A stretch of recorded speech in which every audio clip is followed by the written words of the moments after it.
Good evening, beautiful ladies, wonderful gents. Tonight, I was actually really not going to go live. I knew I scheduled a live, but I don't know. I just ate some food and I was just looking at the clock. I'm like, I don't think I want to go live. I was looking at my topic, but I said, you know what? I think I need to. But then I fronted again, and then I started watching something on one of these producers that was in the music industry, in the hip hop industry. He really launched in the '90s, and he hooked up with an infamous group. And so I'm listening to his little story. It was many times I was just about to cut it off, but I said, I actually like his producing skills, and let me listen to his story. And so I heard one key thing, and once I heard it, it said, you know what, go live. And I mean, I'm like, I don't know what triggered the live, but it was just the fact that, like I said, I heard this one key thing. And I did a live earlier today, and the live was in regards to basically those people who are privileged, and then there be around certain individuals and people who's not as privileged as they are, and so those privileged people choose to live a life where they don't want to seem like they privileged, so they try to do that coming to America. That Eddie Murphy coming to America, he's the prince, but yet and still he chose to work in McDonald's and work as the lowest form so that he can find his true wife. And so people do things like that just to fit in. So I was listening to something that this person was going through, and they said that they actually started their little rap group in Beverly Hills, you know what I'm saying? And it didn't really go far, but they had a little skills, and so they actually was able to link up with some people that linked them up to Cypress Hills, and then they started touring with them and making music with them, but more so the beats. And so and I guess they convinced them that you need to get to New York, because this is in the '90s, so this is when hip hop was really New York. They've coming from Beverly Hills. And so he ended up going to school. He went to NYU. And he's coming from Beverly Hills. He goes to New York. There's no struggle in his life. He goes to NYU, and his family sends him monthly $1,000, like $1,000 a month in the '90s. He was receiving, but he was also hustling weed inside NYU in the '90s. So the $1,000 he was just stacking. He didn't want to let his parents know, what I'm saying, because he really was one of those people who wanted to do things on his own, although he was privileged and blessed. Like I was saying earlier, in regards to, like, you might have the way we just hate on each other is so amazing, because one person might have a father who can send him to college, pay for the whole 4 years of NYU, and buy him a car, and at the end of the year, when he graduates and everything, give him a job with 6 figures. But that same individual who's privileged on that, blessed with that blessing, would hate on a Donald Trump, who would drop out of school and his father would give him $1 million to start a business. And those individuals would hate on one another because it's so much different forms of hate. And then we would be sitting in the background with loans and grants and financial aid, and we looking at all of them and talk about, you guys are so privileged and this, that, and other, and they don't understand that, saying the blessings that they have. And so most people try to not to live in those shoes because they don't want to seem like they want to fit in with people. So they step out of their shoes, of their blessing. But realistically, every single parent should be able to bless their children. And because you are blessed and be able to have that privilege between having a mother and a father, and a working mother and a working father, that can send you away and do things for you, don't step away from those blessings because you're trying to fit in with your peers. La Familia comes first. Your family's giving you the blessing so that you could be a strong blessing to your family. It's not for you to get into the world, for you to feel that you need to walk in the same shoes with your peers. And so that's what this producer said, and made me say, let me go live, because this producer is actually a white Jewish boy by the name of Alchemist. And I like Mobb Deep music, as you know, and I like Alchemist beats. But like I say, it's just that a lot of people try to fit in to certain shoes and in certain cultures and try to ride those waves, and they would actually not uphold like their family culture and their family blessings.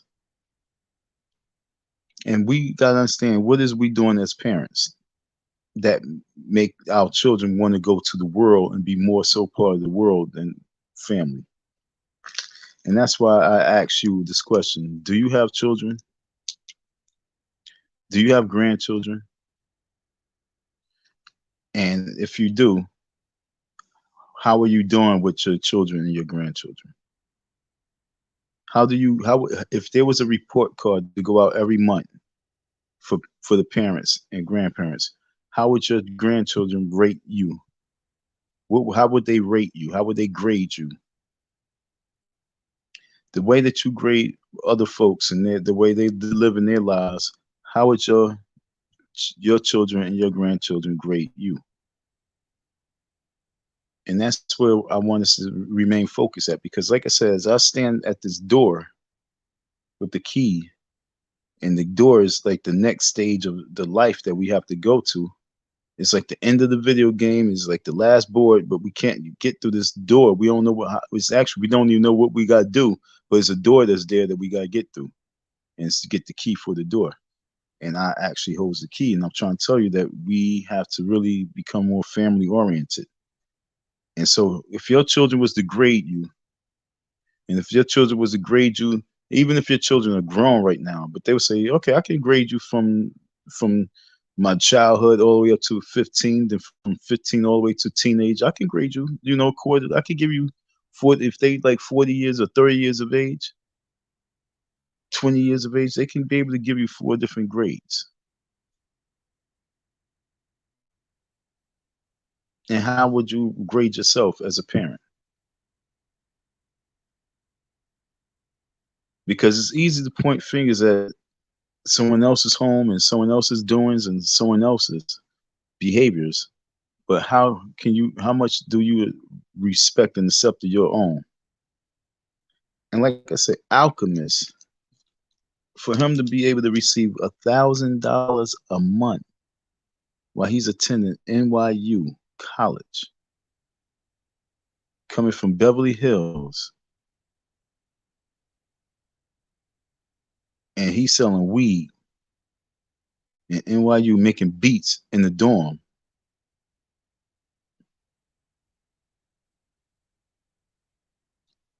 His parents set him up real good.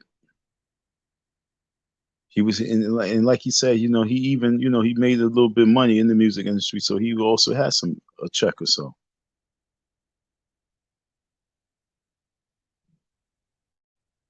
But to receive $1,000 a month from your parents in the 90s,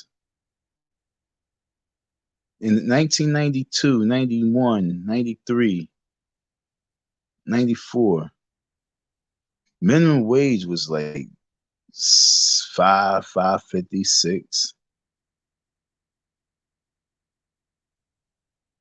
He was getting a check to survive, and he's like, yeah, to survive. Like, dude, you was like 18 in college, 19 in college, getting $1,000 a month, and you was selling weed from the California, and you from California, but you want to do things on your own. How many kids wish that you had a parent that be able to send them to college and then also give them $1,000 a month? How many parents wish that they can give their child $1,000 a month? And why is it that we can't?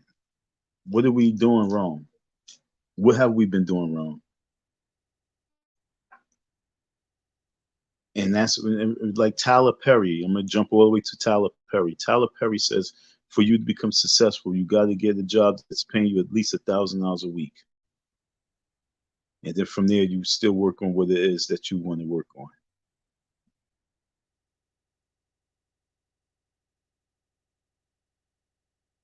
You need $1,000 a week pay to become successful in this world, he says.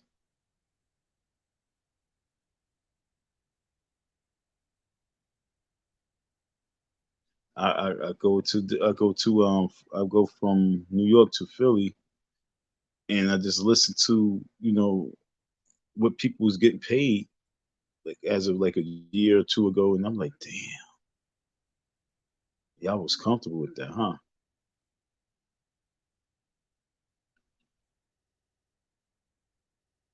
How many parents wish that they could just help and bypass those woes of minimum wage for their children?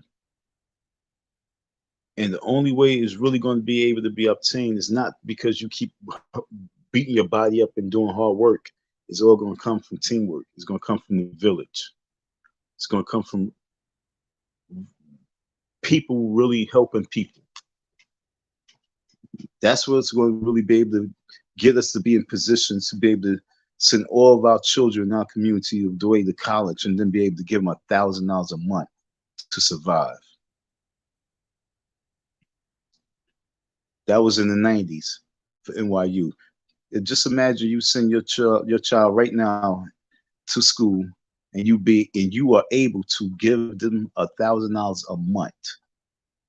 How would you feel knowing that you can give your child $1,000 a month, no problem, just to survive? $12,000 a year just to survive. You know that no problem. I got you.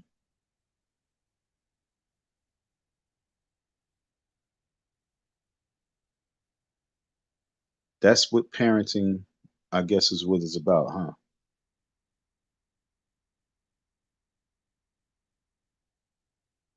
Alchemist said that he's Jewish. His father's from Israel. Had 7 kids.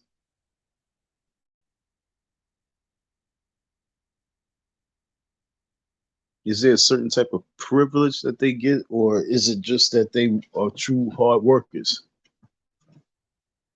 Because they always say that if my father was a hard worker, was a hard worker, was a hard worker.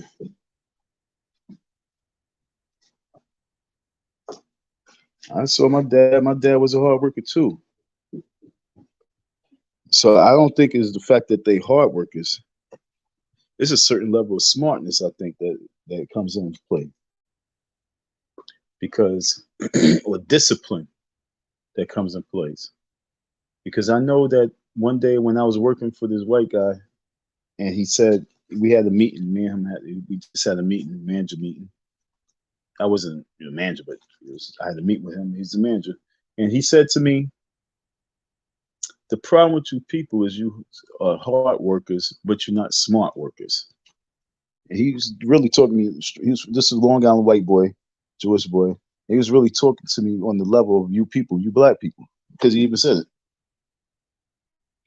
He said, "You black folks, this is me and him in the meeting." So he's just keeping it 100. So you're hard workers, but you're not smart workers. So when I hear the thing say hard worker, yeah, you might be a hard worker, but how much of a smart worker are you? And discipline. And when you really say that you're doing it for your kids, really mean that you're doing it for your kids, so that you can be able to give your child $1,000 a month, no problem.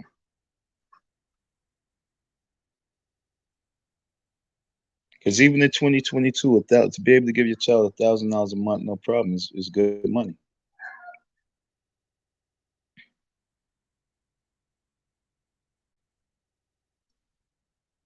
Do you have children? Do you have grandchildren? And if you do, how would they grade you? And would you talk to them about situations like rocks falling out the sky? Would you talk to them about preparation and how you need to start preparing for the future? What are you talking and telling your children at this moment as we are living in days of the future?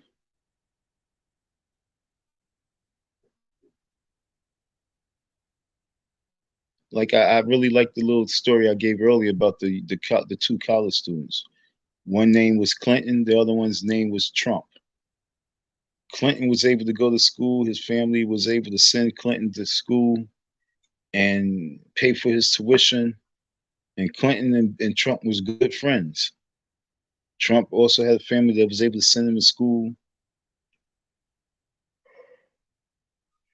Clinton's father was, a hard worker. He made some money. He had his own business. And Trump's father was a worker, a hard worker who had his own business, and he invested his money and had more money. Clinton's father paid for 4 years of tuition, and actually, the fourth year he gave Clinton a car and guaranteed Clinton a job within the business, making six figures. Clinton was very happy. He came to Trump and told him the good news, and Trump said he would be leaving at the end of the semester. And because his father gave him $1 million to start a business. Clinton looked at Trump and got very hateful and hated on him for the fact that he got $1 million and he's able to drop out of school while Clinton had to finish school and complete school for him to get the benefits that his father was going to offer. While Jackson was over there selling drugs in school and working a job and not doing too good in school and doing class, and he was getting financial aid. Parents, we have to rise up and be better parents. And why I say that is because it's way later than what we think. Those days is over. And if we're not really being parents where we are preparing with our children, preparing for the worst, we're not really being good parents to in the times. It's not about the money no more. It's about what we are doing. Are we taking our kids fishing? Are we showing our children how to plant? Are we showing our kids how to garden? And if your parents didn't show you and you don't know, then it's important for you to learn something and start doing in these things with your children. What happened with us is that we started living in projects and we really was so messed up because we only had buildings and we didn't have backyards. So we not you we we wasn't accustomed and used to. I never lived in an apartment like that, but most people not really accustomed and used to maintaining their grass and their backyards and cleaning up leaves because they had superintendents that did that.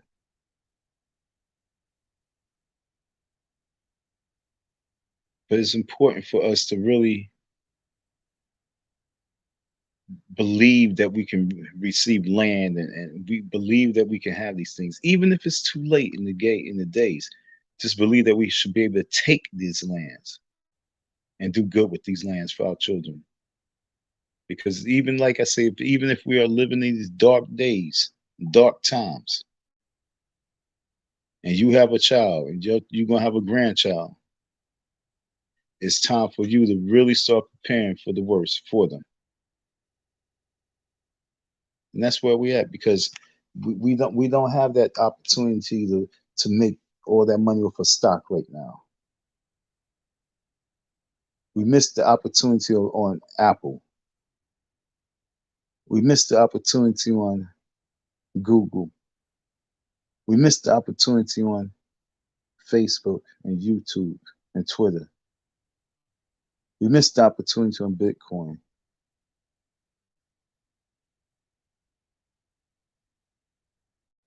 So if we don't start preparing opportunities for ourselves and for our children, we have a history just missing everything else.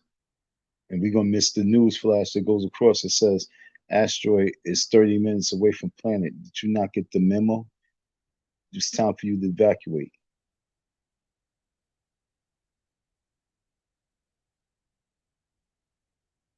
Wouldn't it be beautiful that you was able to get $1,000 a month from your parents all the way to the age of 21, 22, 23?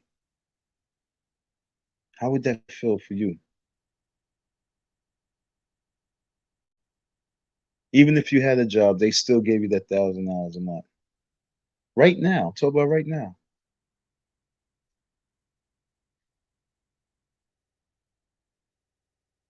Would you want to run from that blessing, or is it important to receive that blessing? Like I said earlier, so many of us run from the blessing because we think that we need to do it ourselves. And they're my way. Don't do that, mom. You treat me like a little kid. What you think when she birthed you? What you think her whole purpose was to make sure that you was good, right? That's what our parents supposed to live for once they have you in your lives. Is now live for the children, and mean you still their child, even if you're 35, you their child.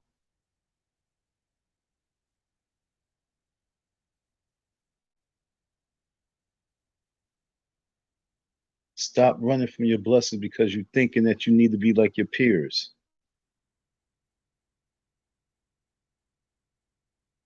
If your peer has a struggle, that's their journey, that's their path, that's their bloodline. It's not for you to jump and try and be the same as them so that you can fit in with them and they don't look at you sideways. It's like we lower our stand. It's easy for us to lower our standards.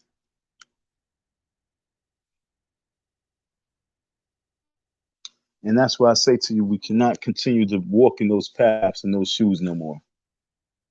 Who has a child? Who has a grandchild? Who's whose son or daughter is coming to age where you might become a grandparent soon?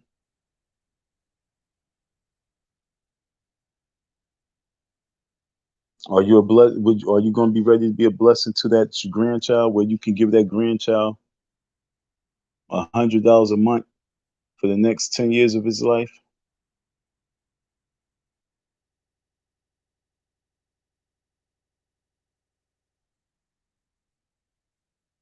Well, ladies and gentlemen, don't worry. That's not what we got to live for right now. We have to live for preparing for this rock that's supposed to be coming in the next 5 to 10 years. That's supposed to be coming in the next few hours. It could come any second if we're not preparing for these disasters like the hurricane or like the earthquake or whatever it is. If we're not preparing for that, and we already know that we can't provide 500 or $1,000 a month for our child, what are we really living for when it comes to these kids? So that's why I say live for something and let's start preparing. Let's live to prepare. And that means start building with a team so everything can become much easier. Let's go back to that motto. It takes a village to raise a child. Get down to your city council meetings and get your city councilmen to really start emphasizing that those models and start raising up the communities as a family now. All that gentrification that took place and all those people that came and took over your community now, it's a little different ball game now, folks. Your community that's been your community for all these years about to be their communities. And then you're going to be in your community for all these years, and then you're going to be asking other people who just came to your community to be part of their team because they came in your community and they already know how to build.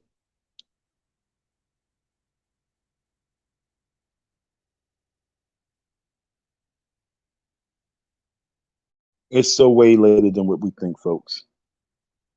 If your child was to be able to grade you on a monthly, every time your child get a report card to show you had a report card that you had to be graded by your child, how would you be graded? Would they grade you as just a couch potatoes person who just sit back and just don't do nothing except for flicking TV from TV show to TV show, different programs? Would they call you that? Would they call you a great cook?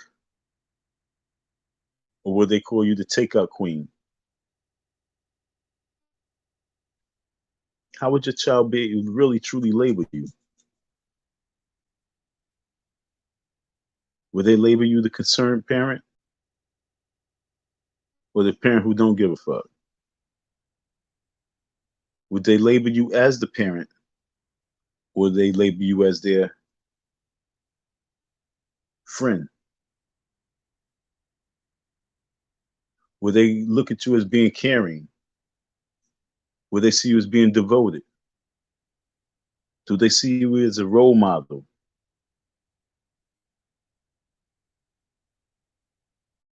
Do they feel a sense of some sternness in you?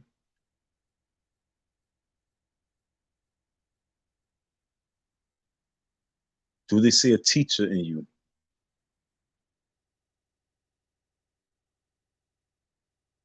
Do they see you as being trustworthy? That they can tell you what they believe and feel and how they just anything, and know that you're trustworthy? Do they believe that you're concerned about their lives? Are you a provider? How will they grade you?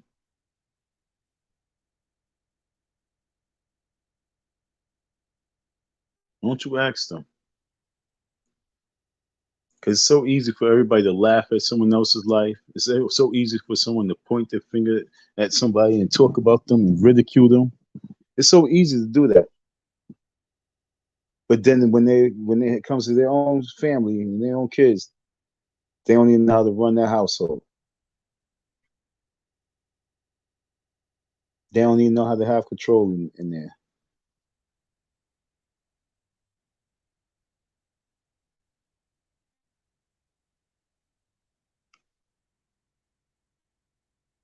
Where we at? Parents. What are you talking to your child about? Are you talking to your children about violence and about sex? Are you talking to your children about the unimportance of being a 14-year-old girl and having a boyfriend? I was talking to my friend and she was talking about how her little 14-year-old niece is in school and being pressured by the auntie and the mother of why she don't have a boyfriend. Like, how would you feel if she do have a boyfriend? You come into the house one day, they think that you wasn't supposed to be there until like 7, but you got there like 5 o'clock, and she was sitting on some old 18-year-old's lap, being pounded. How would you feel seeing that? She's 14, he's 18, smashing her on your bed. You want her to have a boyfriend? Don't put that type of pressure on these naive, foolish children. There's different stages with that. I don't think we need to be rushing that. Oh, why don't you have a boyfriend? You're so pretty. Why so?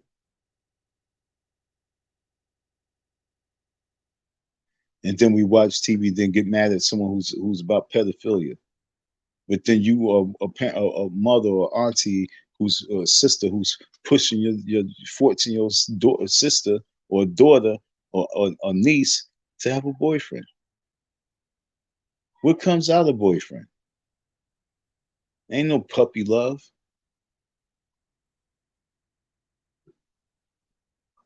What type of parent are we?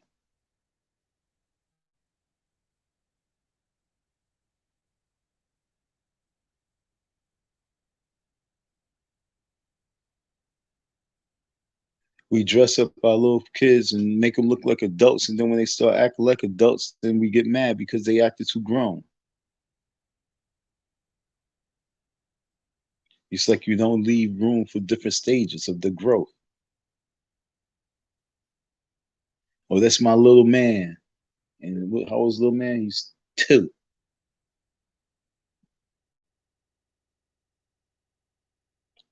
As parents, as leaders, as loving providers and nurturers, it's now time for you to be able to say, we're going to get through this door.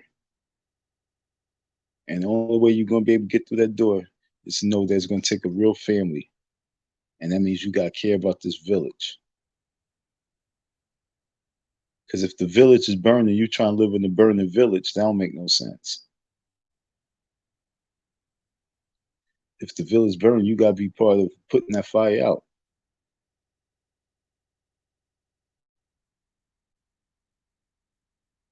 It's your village.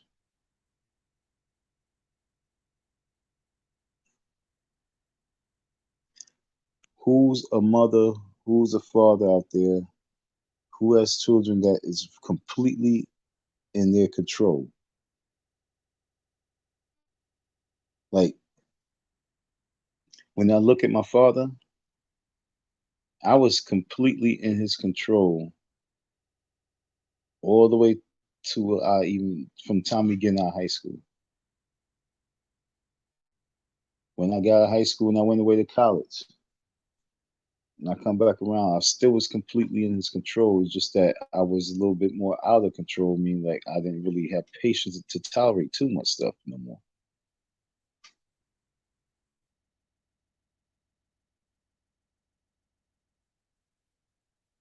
But most of these kids now be way disrespectful and no manners at the age of young.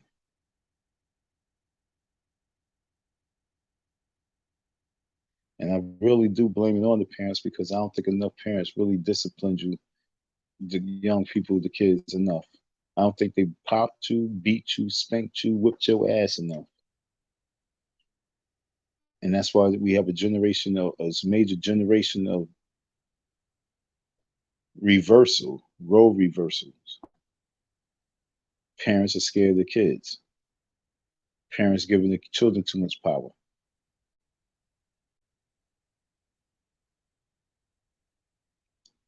I'm not going to really sit here and beat a hole in the head too long because I really don't think that y'all are really still where I'm at right now. I am still focused on the rock because if we can't get past all these little basic things I'm talking to you about, how can I really even talk to you about this space rock that we don't know what this government's up to and what the hell they're doing? We don't know if this rock is a planet. We don't know what's going on. And we are setting up our children. We're setting them up for major danger. All the little young mothers who just recently having children. You set yourself up for danger because if some craziness would take place and you can't run, you can't hide, you're going to die and you're just going to give up.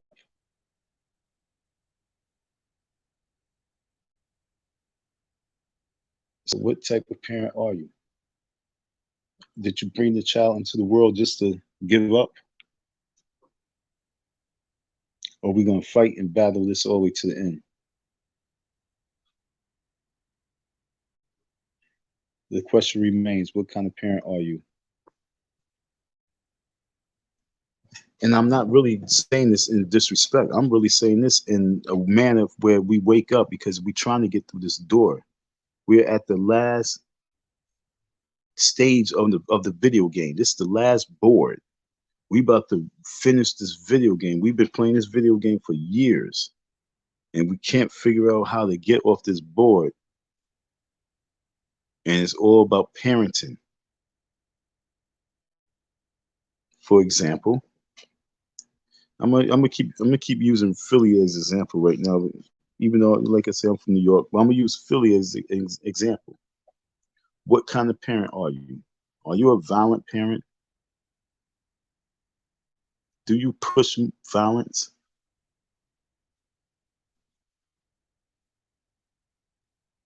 I was a little confused. I mean, this is going to be a little twist, folks, but this is me, controversy. I was in one of these little stores and I was talking to this dude. I was talking to this black guy. And then I made a comment about the guy behind the booth, the Yemen guy, the Muslim person. And dude, he was like, he's Muslim. And it's basically that's his Muslim brother. He don't even have to know him, but that's his Muslim brother because he was talking about how Allah got him off his gun charge. I'm like, so because y'all believe in the same God, he's your brother, way over me. And because the God that y'all believe in got you off a gun charge, and you on the corner still, what God you serve?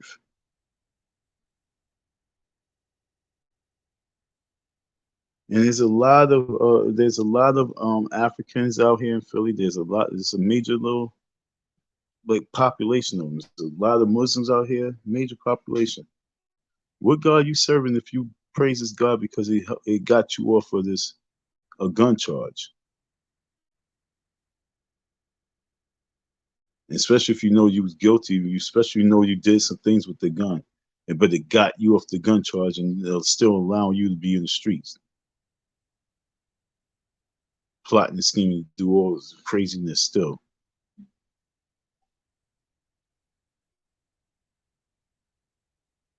I don't understand. But all I'm just saying is, where's our mind? Where's our mindset? We don't even understand that we really embracing such an evil mindset. So as I look at a lot of these Philly folks, it's so quick for them to fight and kill each other. And although I'm from New York, and that's the same thing, but because I'm out here in Philly and I'm just witnessing it hands-on in a different light, what type of parent are you? Are you one of those parents that instigated your child to go out there and fight? Was you that mother who raised your son as a single mother and had to raise him to be strong, and you taught him to put his hands on someone ASAP? Don't take nothing from nobody. Was you a mother that protected your son from everything, including females? Told him don't take no shit from no females as well.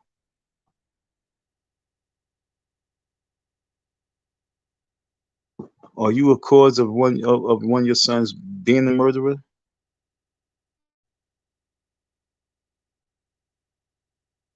Do you think your past is now within this person's, your son and your daughter's your bloodline, and they now mimicking you, and you know it, and you just saying, well, there's nothing I could do. They from my loins, they my genes, that's my girl.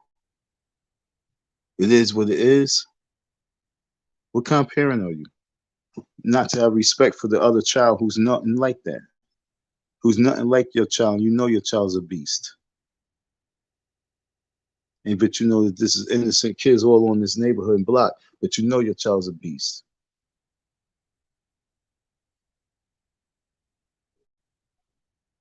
This is what I'm trying to get us to understand. What type of parent are you? Because I know what my dad, I had a little bit too much fear for my dad. It wasn't until I started studying and understand his movements and his routine, and just knowing how to play the game, that I maneuvered certain ways. But because I had a fear, I didn't just jump off the bridge. Do your child have a certain respectful fear for you? It gotta be a respectful fear.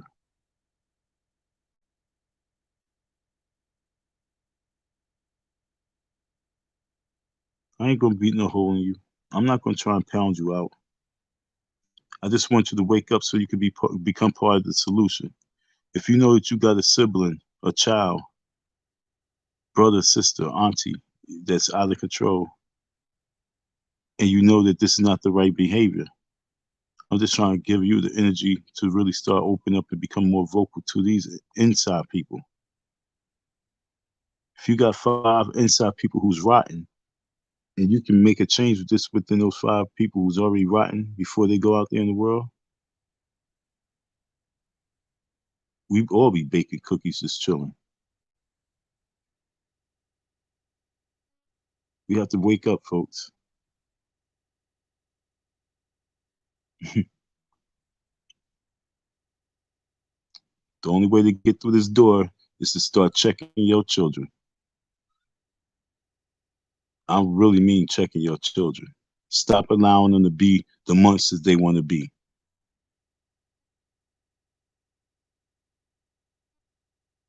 Stop allowing your daughters to have boyfriends. Because once she finds a boyfriend and she finds a security within the man, and she feels secure enough with him, you become obsolete.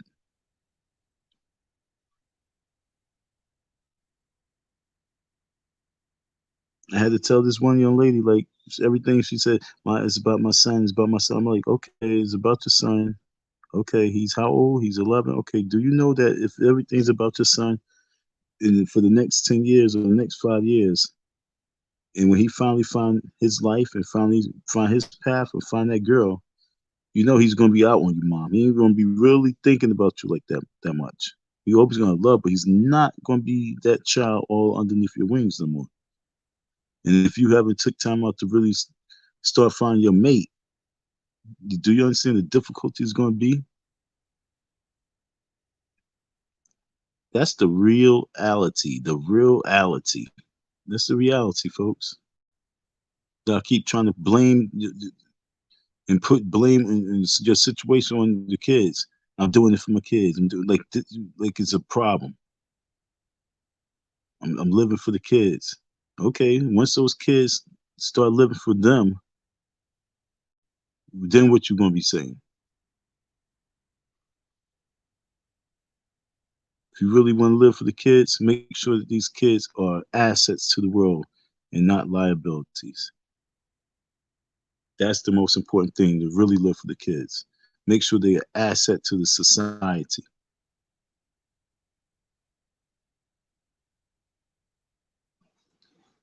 I know about, let me see, one, two, three, four, five, six, seven, eight, up nine, 10. I know 10 people in a 3 block radius, in the 2 block radius going north, south, east, west from my old house. I know at least like 10 young men from 10 different households who's just bad individuals for society.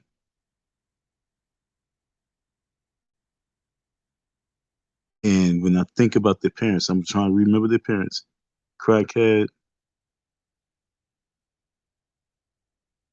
crackhead, grandparents,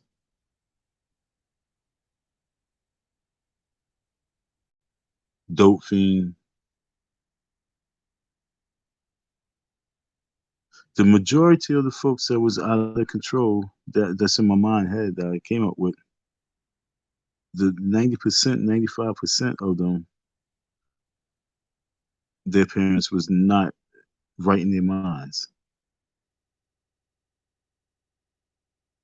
You might have a couple who's working, hard-working parents, and they just don't be their child's lives because they just always working to put those sneakers on their child feet. But the same children is just out of control. They taking your little money, they hustling, they trying to be big shots, they trying to fuck all the girls they can because all you doing is working for them. You're not really providing for them. You're just working for them. You're not in their lives providing the right mentals and the right paths. You're just working for them so they can have all the latest fashion.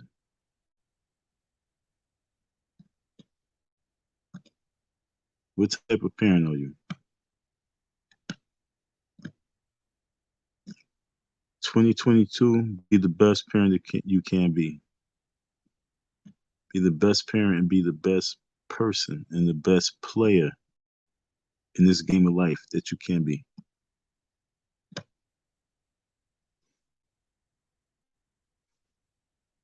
I don't really want to like try and pound you and beat you, but I have to because as a messenger, my initials is DM.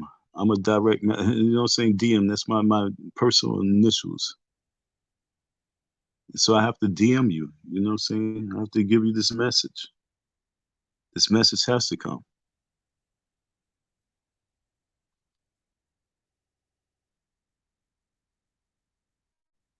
A man's relationship with his God is his business. Not when they putting it all out there to make it your business. But I don't know what you mean by a relationship with his God.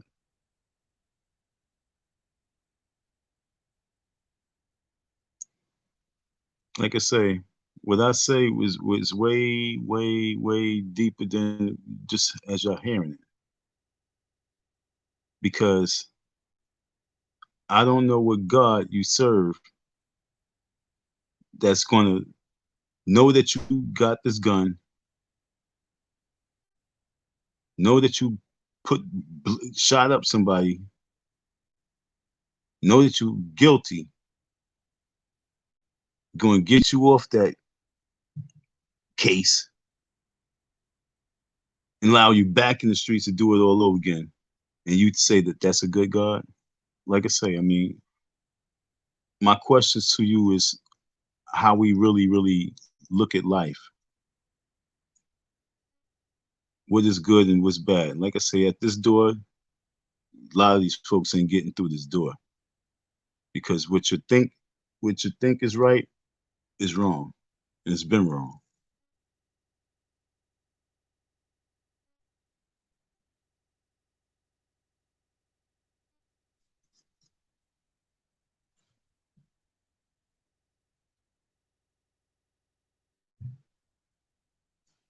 Now, my childhood, I grew up with my mother and my father all the way to my father's dying days. I love my dad. In my community, everybody had respect for my father. My father had several businesses. My mother was also smart. My mother was in my lives. I remember my mom's all my life always teaching us. We always had great food. We always had the best food in the community. But the only thing is that it was me. It was me and my family, my boy Ricky and his family, and I think it was Sherry and her family. Down the block, we had Lynette and them. They had family. But when I look at the majority of the community and the guys I grew up with, they was in single homes, messed up homes, and most of my peoples that went to jail and bodied somebody. So the reason why I stay on kids is because so many people are bringing kids into the world because of lust, and they're not bringing children to the world because they're being a family, and they're not providing them with the right tools to do the right things. And it's causing another repercussions. It's making it be more cops. It's making the blocks be hot. It's making new laws. It's making regulations because parents are not being parents. Because most parents were just sexual partners who brought children to the earth and didn't even provide for the kids because they was too high and too drunk. It has nothing to do with me. It's about my community and me addressing what's in the community. And that means I got to address the parents within the community.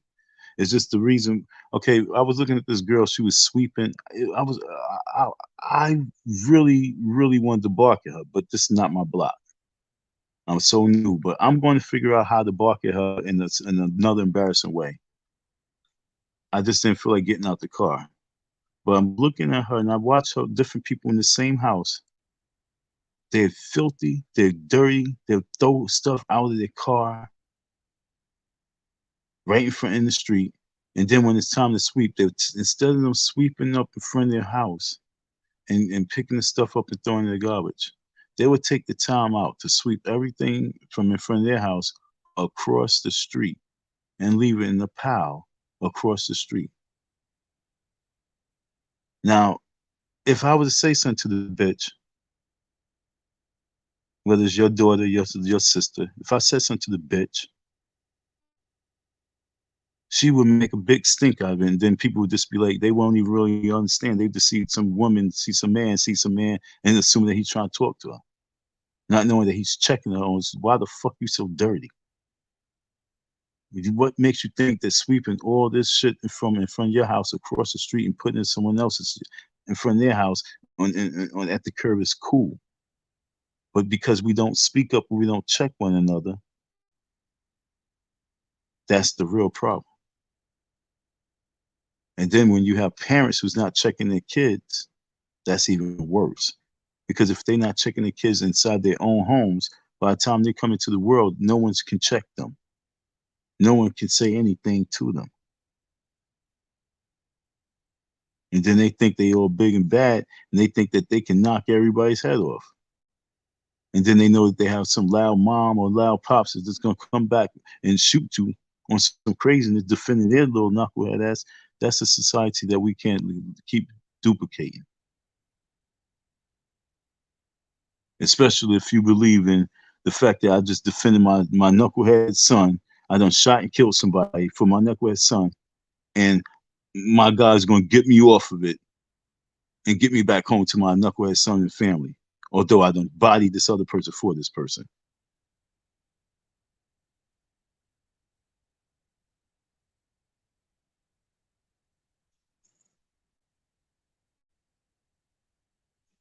I'll be having my eyes closed. I got you.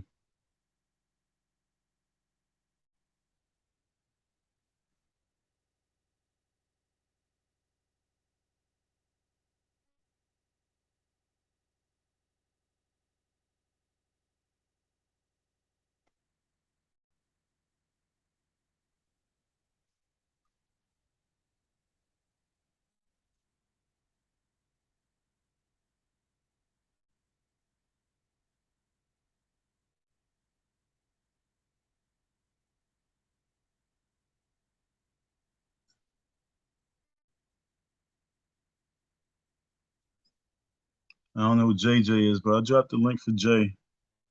It's open for anybody who would like to come on the panel and speak. But right now, we're going to let Jay speak first. But anybody who would like to come on the panel and speak, it's definitely open to you.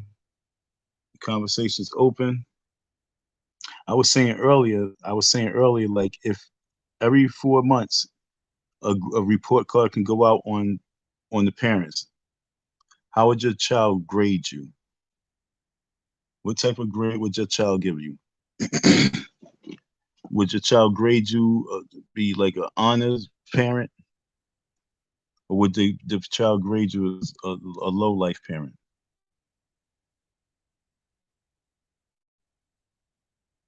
And then especially like what about the kids? Because you know they say kids are just so like, oh my god, they be like they tell everything. Oh, mommy, she be sitting there smoking cigarettes, watching TV. They're like, oh, what the damn? You just told me everything but the child. And while I be in the room by myself, and then I don't eat until like when like my brother come home, and what time is that? It's after school. These kids we tell everything. So like if your kids could really give a report card on you, what type of grade what type of grade would they give you? I dropped the link. I'm not going to say it so super duper long. I dropped the link for you, Jay. Like I said, I mean, this is a beautiful conversation. I thought what made me really say, let me do this live, because I really wasn't going to do it. I was going to just lay down, or I was going to continue doing my buttons. And then something said to me, he said, yo, this topic is really good, though. I think you need to do it. And like I said, when I heard Alchemist speak and he started talking about his privileged family giving him $1,000 a month, and he still wanted to kind of like live a hood life. He want to live that thug life. He think he's really the mob deep life. No, you privilege. It made me say, you know what? Let me talk about different levels of parenting and the importance of being able to provide for your children, and make them privileged children. A lot of us can't do that. A lot of us can't even think to be able to make our children privileged children. I mean, seriously, wouldn't it be whoever's going away to the next planet? Those are all going to be privileged children. Those are all going to be privileged people. And the reason why I'm staying focused on the youth right now and the kids is because I really want us to understand that, yo, if we're going to be doing anything for our kids, it's now time to be preparing for our kids. It's now time for us to really start focusing on how we're going to save our children. Because there's several rocks in the sky that's been flying around that they talk about supposedly just going to one day come too close to the earth, and we have to figure out how we're going to deflect it just in case it comes into our atmosphere and it can cause catastrophe. But what all that sounds like is that shit is about to jump off in the skies. And if we're not taking time out to prepare for all that, we'll really basically be being bad parents.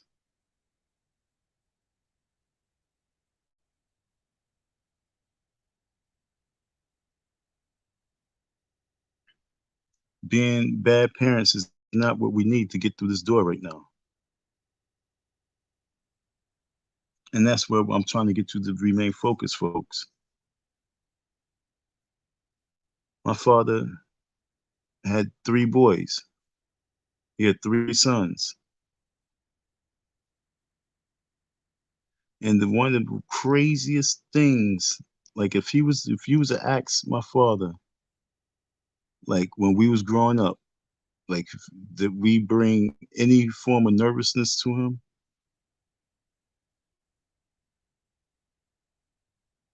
I can honestly say my father would probably say, nah, my sons was not, they wasn't stupid. They wasn't knuckleheads.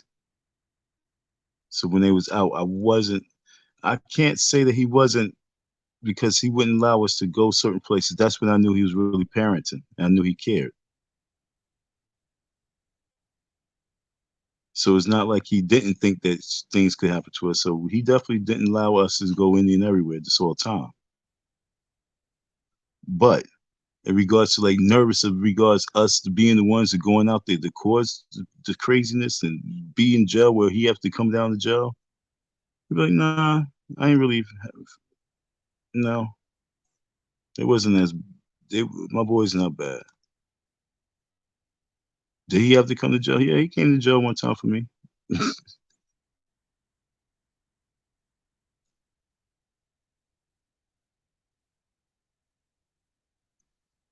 But if he was a great me, he would say he had good kids.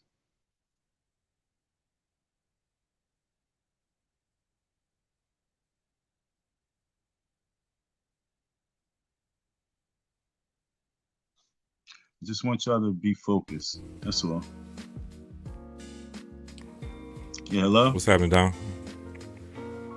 I'm chilling. Oh, is that music playing? Just listen. Oh, this is Chat Lives Matter. Okay. What's going on, man? How you doing? Oh, I hear you got the music in the background. I'm trying to figure out why you you hear got music that. playing? Yeah, I hear music. Yeah. You hearing music with my stream? Yes, I am. Let me turn it off. Hold on a second. Turn it off here. How about now? Gucci. It's the first time you coming on deck, huh? Okay. No, you good. You sound perfect. No music. Should be off now. Mm-hmm. All right. What's good, Jay? What Yeah. brings you here Yeah. today? I was just coming. I heard you talking about. Oh, thank you. Just listening to which thing to respond to. I'm listening to the stream too. Let me mute your YouTube. Oh, Sorry, you hear get this feedback? echo. How about now? You sound good. I don't hear no feedback. You sound all right. Well, now I can't hear you at all. Hold on a You second can't hear here. me? No, my sound is complicated because I'm running through this whole other system. Let me turn this up over here. Okay, I got it. How about now? You never sound bad. You sound good. All right, I'm good. Mm-hmm. JJ in the house, folks. We got a person from the chat. Chat Lives Matter. He's chiming in right now, checking up. He's filling out the temperature. What made you I want guess the way my sound is routed, I hear what you say. to? Yeah, first from sound.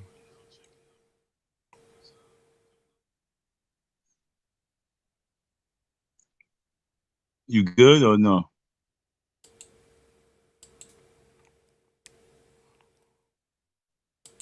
This is So weird. yeah, folks.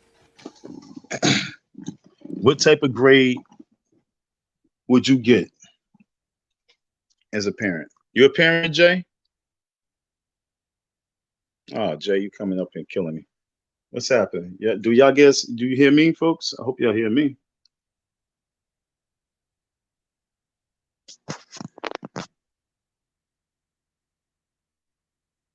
I don't know.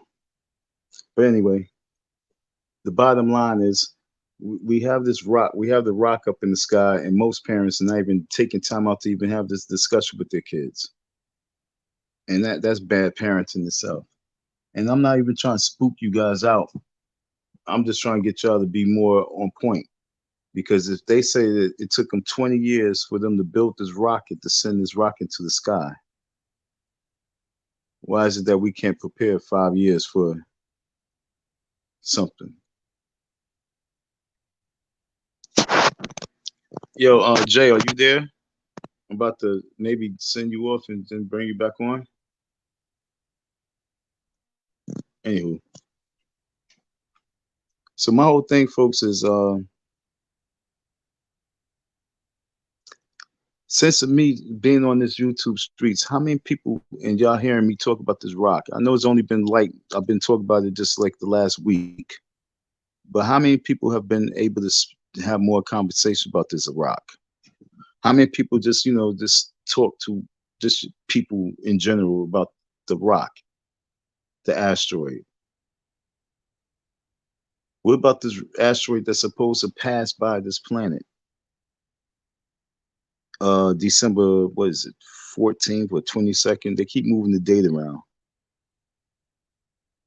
My whole thing is like, what are we really talking to our children about? It's too much things that's really going in the world for our children to be doing TikTok.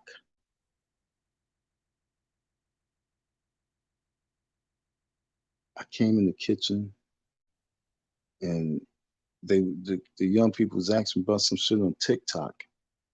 And I was like, what? Huh? And so then when I checked it out, I was like, what the hell? And then people talk about this shit is viral. I'm like, yo, why is this stuff viral? And it's because the parents are allowing stuff like this just to be. Our parents are allowing our children to be dumb, goofy. When it's so much like Tupac, yo, Tupac, why do y'all say that? Why do people say, yo, Tupac was like a rare breed? Because Tupac moms knew that she was messing up in her life because of her bad addictions. But Tupac moms knew that was who she was and knew that she was part of something and that she was going to raise her son to be the strong soldier he's supposed to be. So Tupac was a little child that could not do a lot of stuff without education. Tupac whole stories about education. When you really look about it, they always talk about Tupac in the school, and Tupac was in the school, and then he went to the school, and then he went to this for performing arts. He was always learning.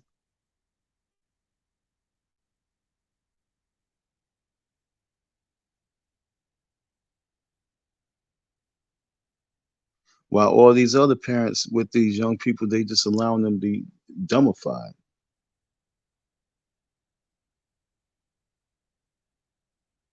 If you was to ask these high school students right now, do they do any current events?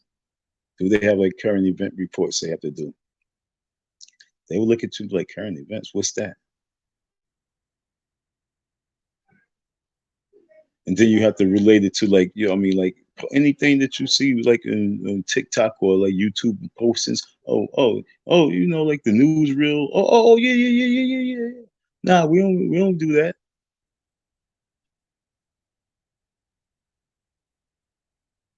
Our way of current events now is TMZ. Wendy Williams when she was had her show.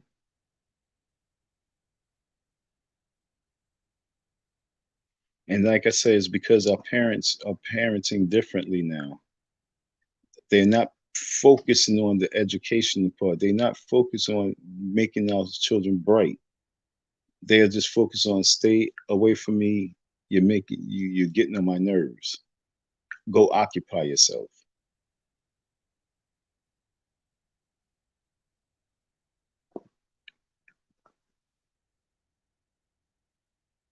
Go occupy yourself.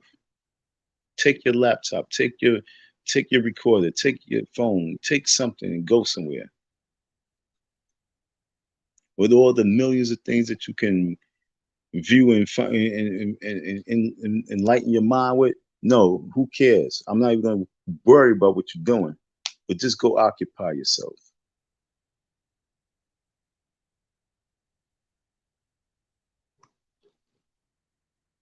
How many parents were sitting there with their kids and putting together the timetable chart?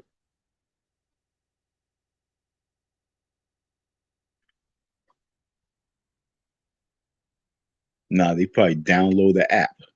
No, I just download the multiplication app and let them learn that way. Like, really?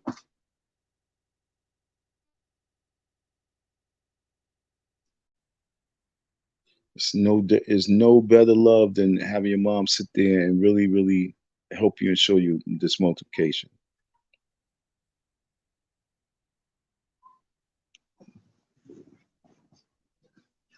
But most moms, they didn't even take time out themselves to learn multiplication. So they're not as educated, and fathers, of course, not as educated as they need to be.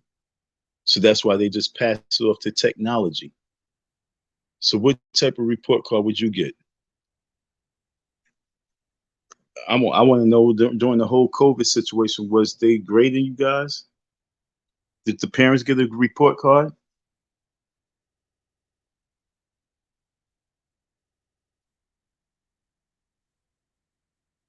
And like I said, I'm not slapping you folks. I'm just trying to wake you up to realize that it's time for us to become parents. It's time for us to become true soldiers in our community because we have some bigger things coming ahead of us. I'm not going to stay long tonight. I went live early this morning. I went live this afternoon and tonight. And I'm only live right now, is like I said, because I was listening to Alchemist talk.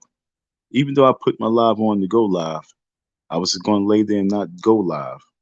But when I heard Alchemist talk and how he talked about his parents was able to give him $1,000 a month while he was in NYU, it made me say I need to go live and talk to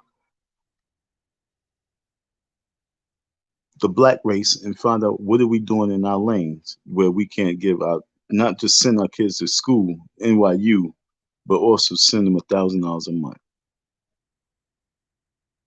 I remember my godbrother he was in UNLV. He went to UNLV back in the 90s.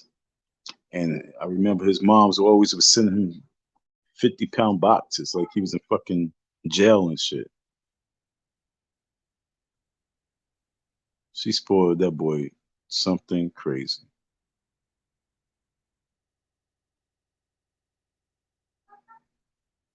I love you folks. Stay strong, folks. Communicate. Have that dialogue. Talk about what if things go wrong. What do we need to do? Find out where a bomb shelter is in your community. That's the number one thing that you need to focus on. Find out where the nearest bomb shelter in your community is. All right, I'm gonna see if that's possible. I'm gonna go to Google right now. I'm gonna see. I'm gonna check something out for you. I'm gonna check something out, folks. Let's see if this works. I'm gonna go to Google.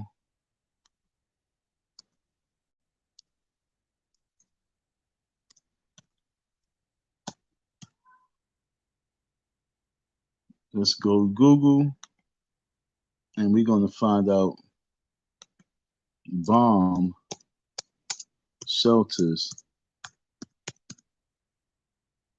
near me.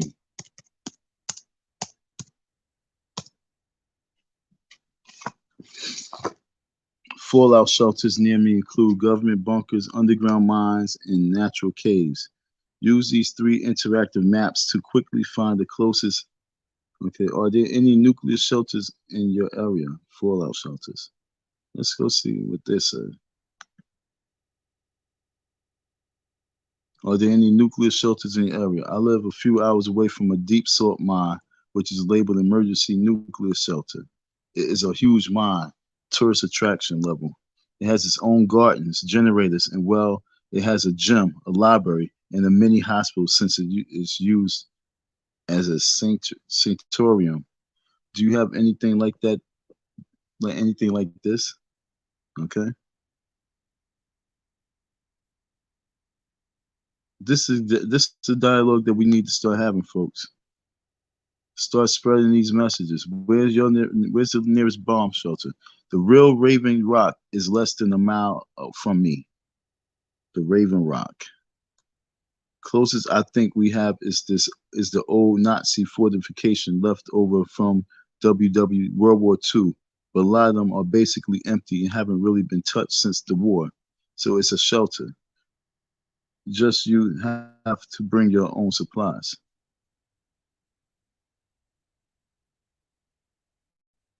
What's going on, man?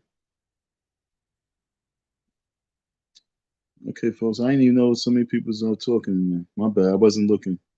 I mean, not acknowledge y'all. My country actually has enough shelters for the entire population, several of which are very close to my home.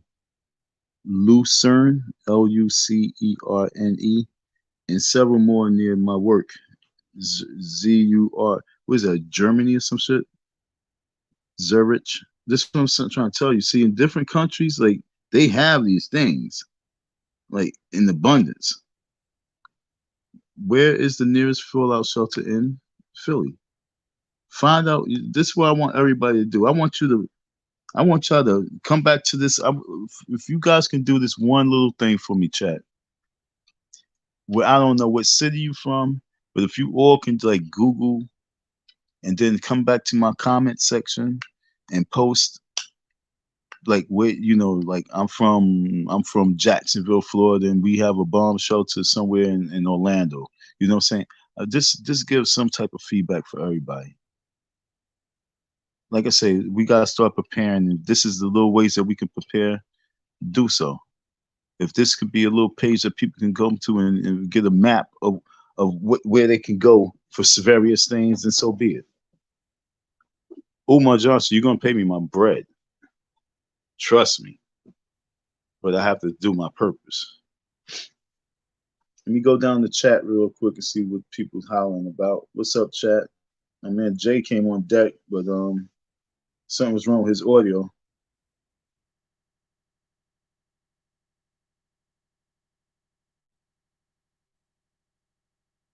We got Tina in the house. I don't know why I can't go to hers. What's up, Tina? How you do?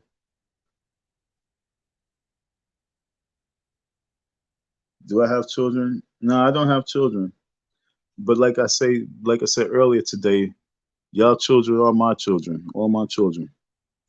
I'm the ice cream man. I have a lot of kids. I'm the candy man. I'm Project Pick Me Up, Project Pick Us Up. But I don't have no kids of my own.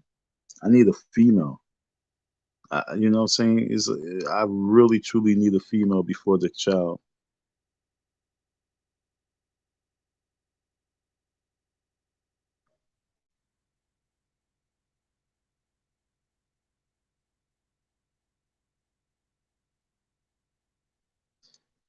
Yeah, he said let it turn us to monsters. We already monsters. Actually, this might turn us to good people. You understand what I'm saying? We are already the monsters. We hate on each other. We talk about each other. We do all sorts of things. Maybe this fear of death might make us become better people, knowing how close we are coming to death. So you understand what I'm saying? We're already monsters. Look at the black on black gun violence rate. Look at the abortion rate.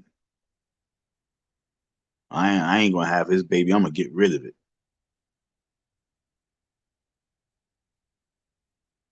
I'm gonna tell him it's not his baby. No, we monsters already. But maybe asteroid coming to this planet will be something that will bring us out of that monster mentality and make us become better people. So this is why things like this need to be constantly spoken.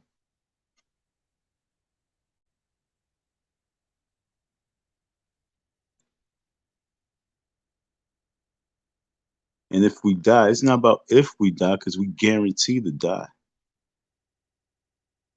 It's how we going to die.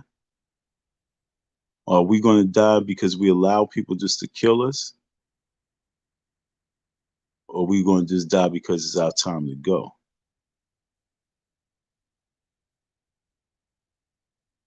And don't say that when it's your time to go, it's just your time to go. Because for all those girls who's being kidnapped right now and raped right now,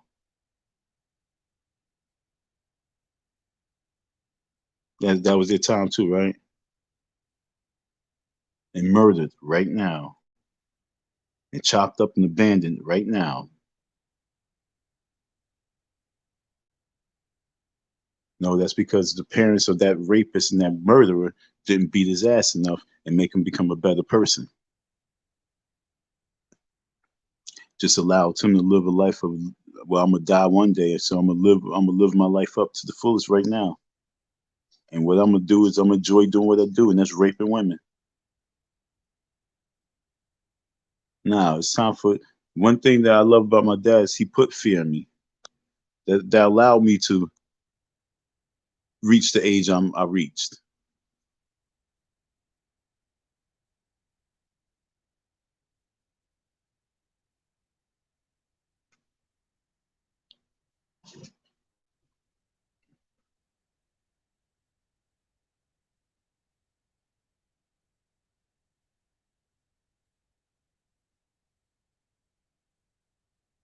I don't see you.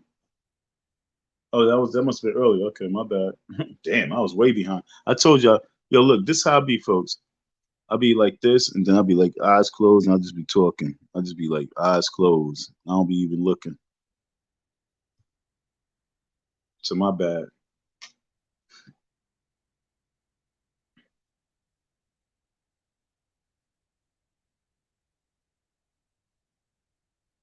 Let me ask you, Don, would you really want to survive? Damn, what you mean by that? Let me ask you, Don, would you really want to survive?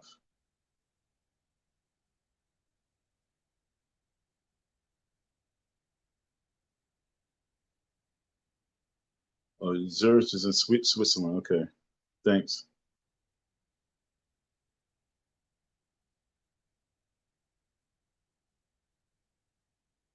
He said, no, his children are not children. Yeah, so then we talk about grandchildren. That's what I said. Are you your child? Do you have children, or do you have like grandchildren? And that's what I'm saying. And how would your grandchildren rate you and things like that? And I mean, I want a lot of people to be rated and graded good, be rated and graded good. But we know that everybody can't be rated and graded good. And if everybody try to say that they be rated and graded good, you'd be lying. So, like, if your child really could grade you, do you think that you'd be getting a passing grade or just a failing grade? You know what I'm saying?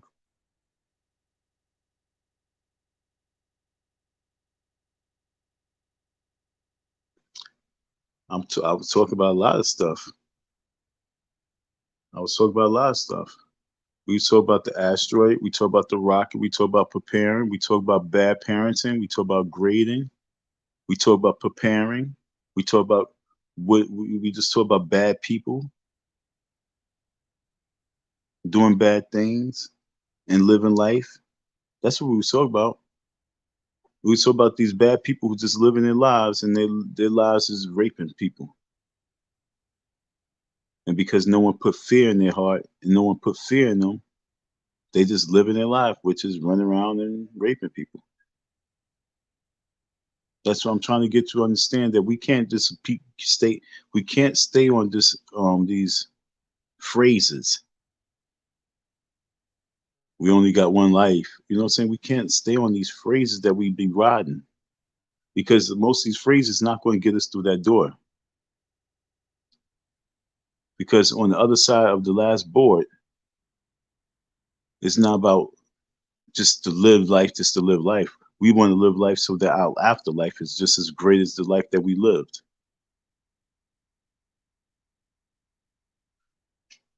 And we want to guarantee that just because we know we lived the right, good life.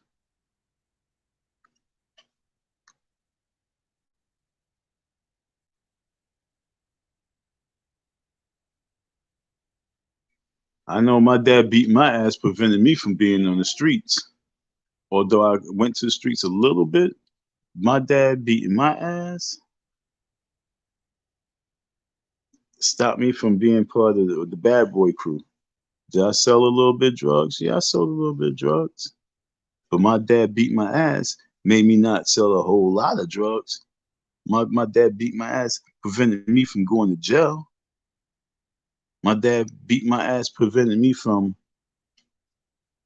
even wanting to become big time in that drug world. It wasn't about the fear of police. It was about the fear of my dad whipping my ass.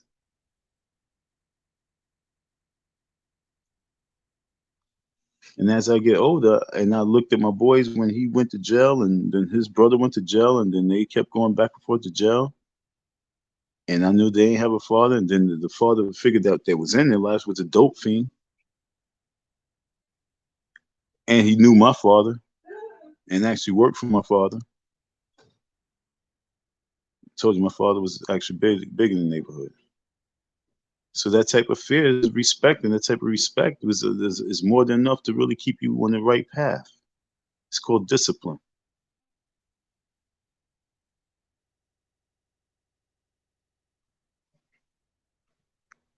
A lot of people don't really have enough discipline, and then too many people have too much discipline because they don't have enough love.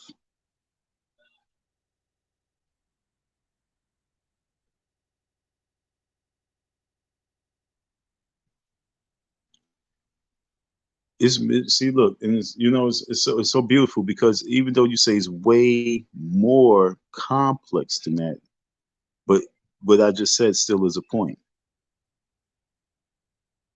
The complexity is complex, but once you start bringing forth the elements of what make it complex, then you can minimize the complexity, and that's what I'm trying to do.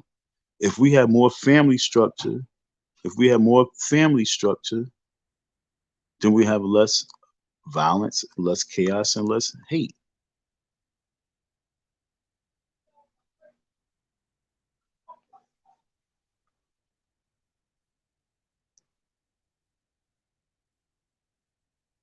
Sometimes some people do need that fear factor. Yeah, I don't see you backstage though. Oh, this you are backstage. Okay, it didn't even say it. That's crazy, son. Yep. Hello. Hey, can you hear me? Yo, it's crazy because if I didn't see you say you backstage, it didn't even have a little guest on my screen. Yeah, StreamYard doesn't give you no notifications. That's crazy. So yeah, what was you saying now? You know, you talked about a lot of stuff, but the last I thing was know. about the fear, right? Uh-huh. And the fear of a parent being necessary for the kid to learn. You know, I disagree with that. Go ahead, And I talk. think that I understand where it comes from. You know, I understand it. I understand that sometimes you need to teach a lesson quickly in order to protect the kid. Right, I get that. But it can become confused that you always need to use fear in order to teach the kid. No, you need patience to teach the kid. Make them understand it, and they'll go the right way. Well, we can take that to the school and like you at school, you work at school, you're a Do I school work at professional. schools? No, I don't work at Yeah, schools. or deal with schools, nothing, no level of No, that. I dealt with schools. I volunteered at schools. I was school psych council. I mean, And the I could Parents tell because that Association I chairman, know. and I've Yeah, done a no, lot of stuff with schools. I know, and that's the reason why I went there before I even said what I was going to say because I wanted to make sure what I'm saying is right. That's why I said that. Yeah. So what I'm about to say, I know I'm right. See, you was trained conditioned How so? on patience. You was trained and conditioned to have patience with these children No, because hold on, let me just finish saying what I'm saying. Then you can say no. I just want to I help you believe because it's not my profession. You know, I'm just I saying didn't that. say profession, but okay, you're right. Mm. But in the field that you volunteered in and whatever you did, I'm pretty sure you did it the best, and I'm pretty sure that you got some form of training. And they said that you must have patience. That wasn't no Uh, form of teaching. They didn't say that you have to have patience with the kids. First of all, in my life, in my experience, there is no they. So nobody told me anything about what I should do. Okay, in your There's no life, mysterious so day. in your life, you believe that you have patience. You supposed to have patience with kids, right? No, no.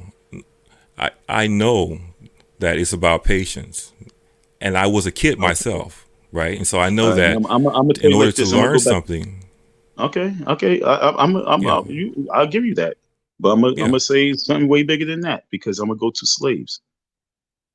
Up, I'm gonna go to I slaves. was never a slave. I'm talking about. I'm I'm talking I'm about not our talking about. life, Nah, fuck that. I'm our only talking about. life.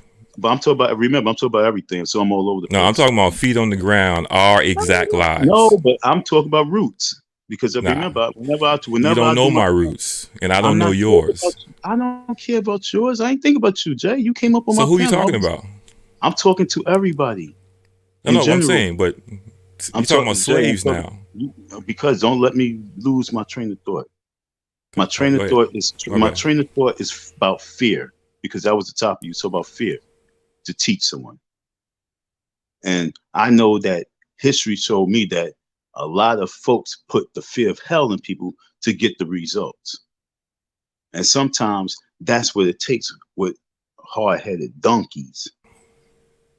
Understand what I'm saying? And so many folks are in this world because they wasn't born in this world from family beings. They was actually born in this world from a lot of negative energy.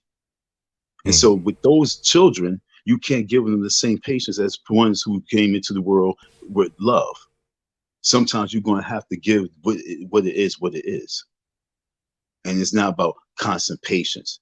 It's about breaking that mule and breaking the patience out of the shit See, for the I right completely results. disagree with that. I know you do, but that's what I'm saying. That's what makes me completely more of a beast, like I said, than Umar. I'm more of a beast than a lot of species Mm. because I told you I'm the beast that stands at the door. And this door, I'm not allowing everything in. You see, I'm trying to tell you, I'm a different being. I'm not the being that thinks that everything's good. I know everything's not good.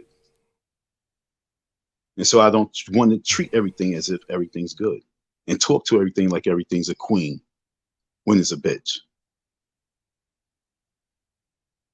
And that's just the Well, patience I I'm learned not from that. saying any of that either. I'm just saying that the equating the breaking a mule to teaching a child is not even the same thing. We ain't talk about just child. Because I was talking about rapists, so it wasn't about child. We talk about just from the child growing up to what it develops to be.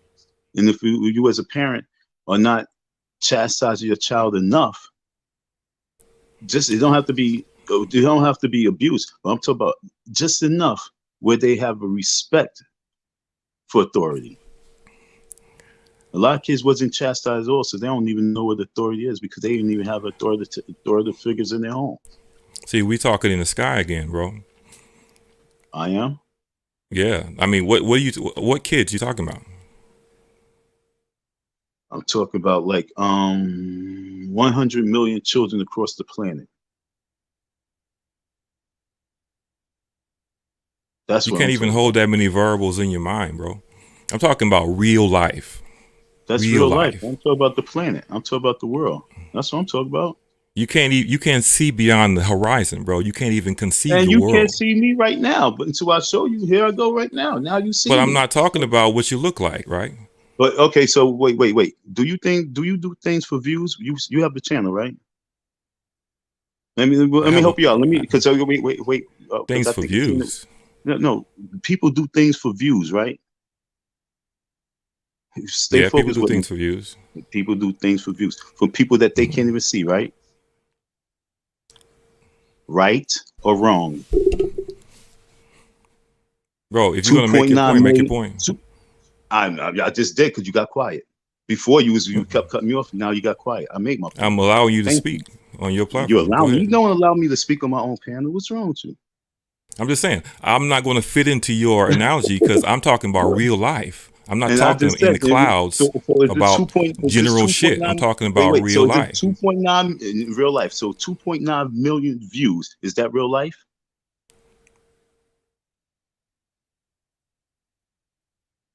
What does that even It's mean? going viral. It's going viral. Real life What does that mean? because you're not making sense. That's why you don't understand it. I'm only I'm going talking by what about you're saying. real kids. Have you ever raised any kids before, Don? Yeah, I have about six kids in my household. No, I'm no. Have Uncle you raised Donald. No, wait, kids? time out. Have you been Let's responsible get it. for kids? Let's get it right again. I am Uncle Donald.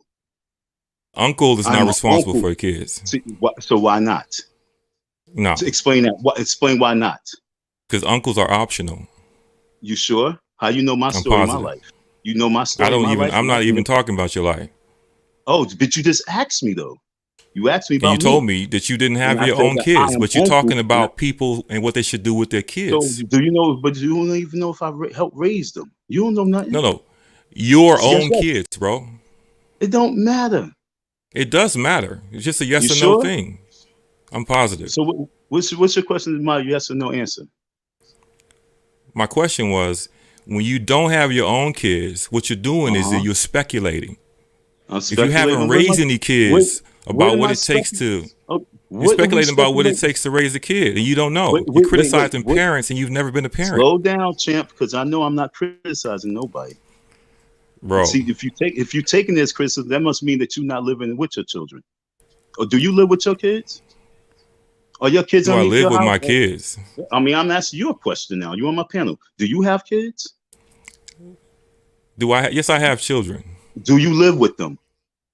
That is none of your business. Okay, so leave my panel now. Fine. Bye.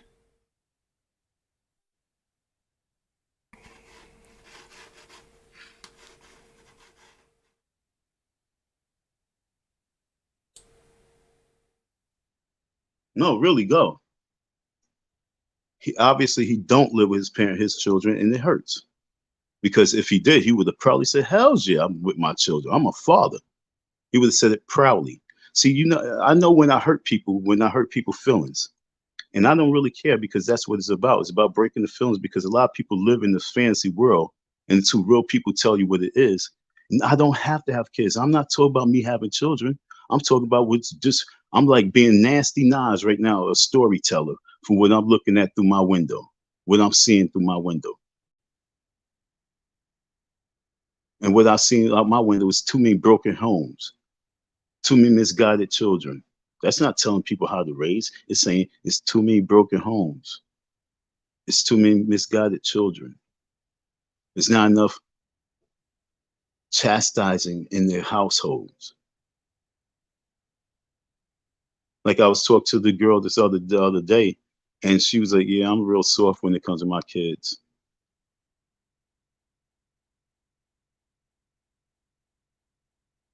And then today she couldn't even have her son didn't even answer the phone. Like, how your son? You called it about 10 times. He's in the house and he's not even answering the phone. What is he doing? Oh, he's in playing a video game. But if he got his ass beat a little bit in life, he wouldn't have known once mommy on that phone, I got to answer that phone because I am not getting touched at this age of 14. I'm not going to get slapped. I'm not getting popped because I'm on the video game while my mom's calling me for freaking 15 minutes because the kids is coming on and and no one's answering the door. No, we have to discipline our children. I don't have to have kids for me to be able to say you have to be disciplined because I was a kid of a parent and I know I need to be disciplined. I don't have to be a parent. I was a child of a parent. I know what a child needs because I was a child of a parent. A child of a parent needs two parents for that child to be strong, for that child to be part of a family. See, folks, you don't have to be something. All you had to do is be something. It's like what comes first, the chicken or the egg?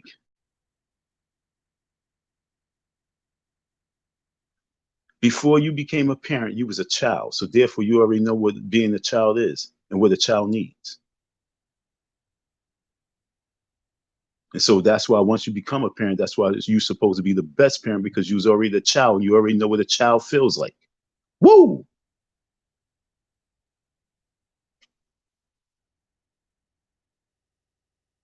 Don't come on my panel again thinking that you're going to try and show me out. I'm going to repeat that so the slow motion the retards can understand it. Before you become a parent, before you become an adult, You learn everything about childhood, and you know what being a child is like. You go from a baby to a child to a young adult, from a teen to a young adult, from a young adult to adult. So you can then adult to a parent. So that's all the different stages before you just jump and become a parent. If you didn't go through those, if you skip those stages, you became a parent before one of those stages, you don't know how to be a real parent because you missed a few stages.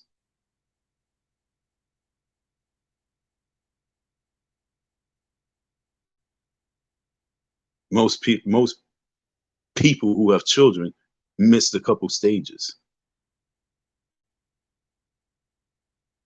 They went from a child to a adult because they wanted to be adults, because they didn't have adults in their lives, so they was doing adult things because they didn't have no supervision, and so now they became adult at such a childhood age.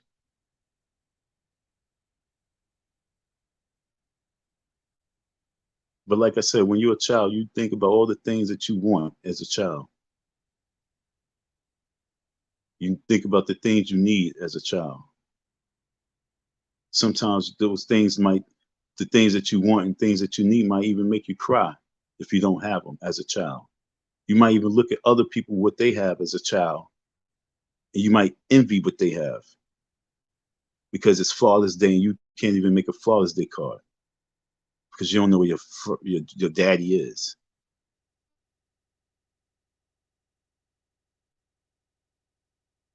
So before you become a parent, just all the things that you go through as a child, when you become that parent, this is why most parents say, and especially men, they'd be like, yo, I'm be different than my father.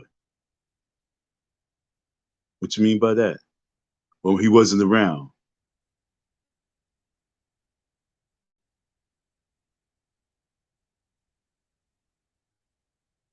That's what makes you a great parent, being a child that learns and studies.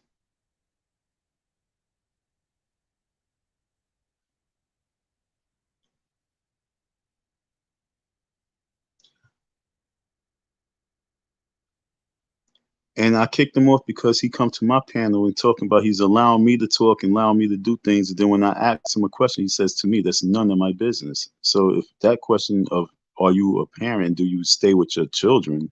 If he can't answer that when he's on the topic of talk about parenting, then there's no reason for us to have any more conversation, Tina. And when he's strongly say that's none of my business, okay, well, there's no reason for us to continue talking. If you can't, you came here, I mean, anybody who come up here and we talk about parenting, you got to be knowing that that question is going to come up before you say that's none of my business. And the way he said it was so harsh, like, damn, what you mad about? So because I sense hostility and anger, there was no reason for me to be having the panel. I had a beautiful day. So it's not about being in anger. It's about trying to help us understand where we at.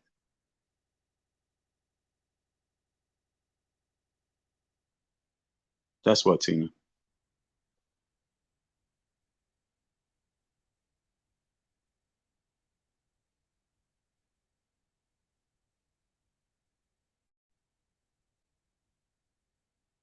Yeah, fear can't also teach.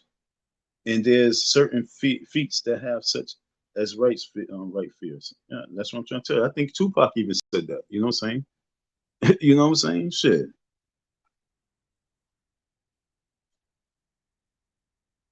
You gotta fear certain things for you. And so if you don't fear them, then you're gonna learn the hard way.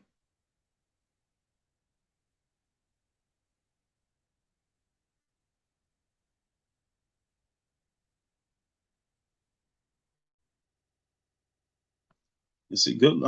Thanks, Slew. I raised my nephews along with my own children. Thank you, Slew. Yo, this is what I'm trying to tell you. I'm like, yo, look, if Uncle D was not in that household, let me tell you something, folks.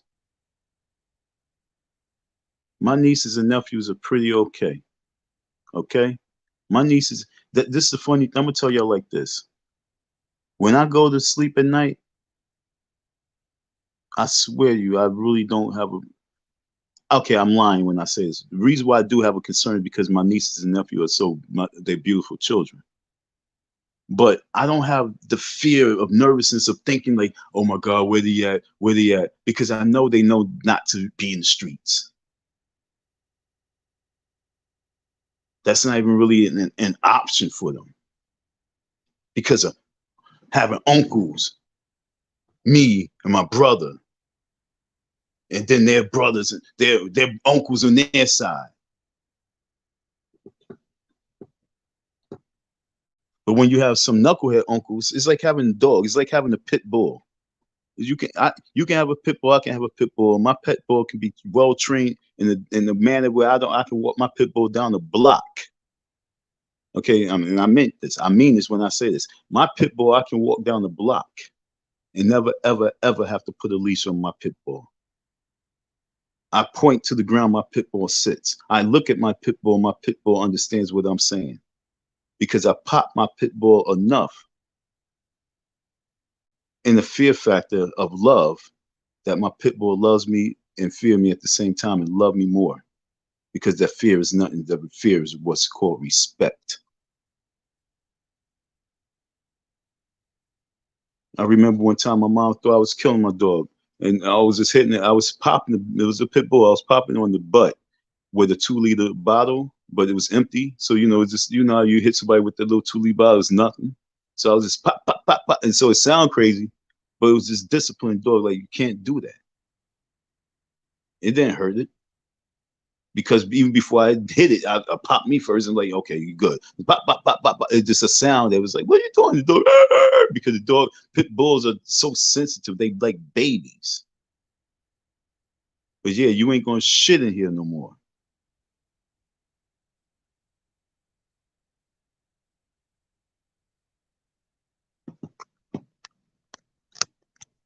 Too many kids running around out of control. If we was to really do a poll of this new generation of parents and really do a poll of the discipline that y'all and how y'all discipline your children and how much fear their children if your children have any type of fear in you for your parent, there's something wrong with you as parents.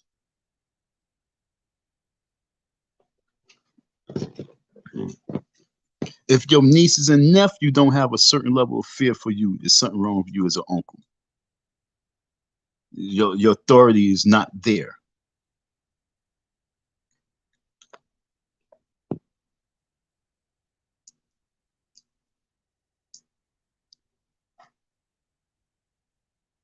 I don't know if he's talking about me or you, Slew, because he said you said I raised my nephews along with my own children. Then he said you're talking out your ass, bro. I don't know if you talk about me. He said you don't know anything about raising. And it's funny. He says you don't know anything about raising children. I don't know if he's talking about you or me, but I don't know how he could say that because he don't even know anything about me.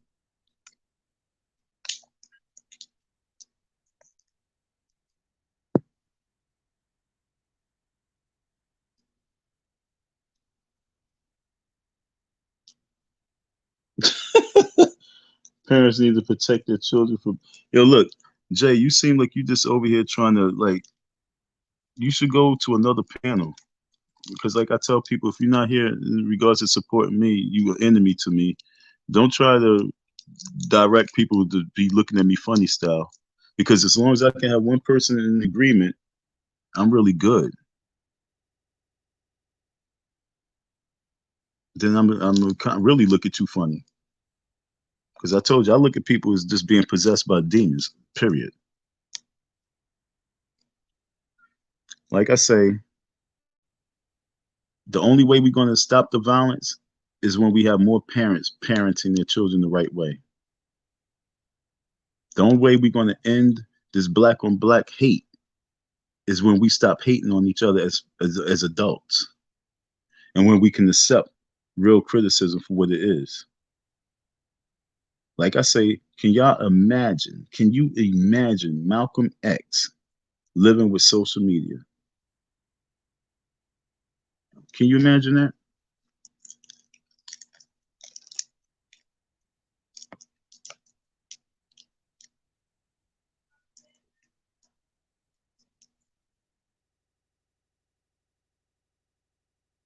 And then he's reaching for people.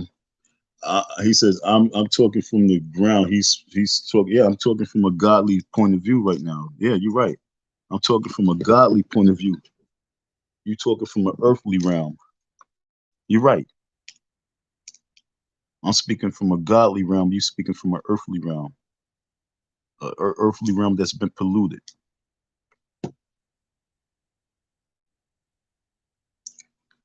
And you worry about anybody talk about kids. No, I'm talking about parents. My thing says, do you have children? Do you have grandchildren? And then I said, how would they grade you?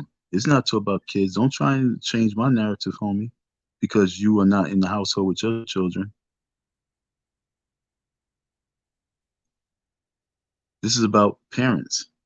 This is about sacrificing your kids. This is about putting the burdens on your kids. This is about allowing your kids to run rampant all over the place. This is about your kids just being liabilities to society because you were a bad parent. This ain't about your kids. And when I'm talking about kids, I ain't thinking about no little kids. I'm talking about these little sorry ass teenagers I got out here.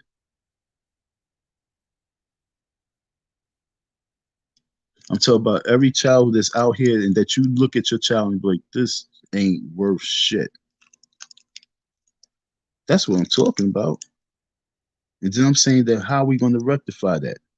Because, like I said, there's a rocket that's about to blast the asteroid. There's people that's going to another planet. They only talk about colonizing with 1 million people. What are they going to do with everything else that's left behind?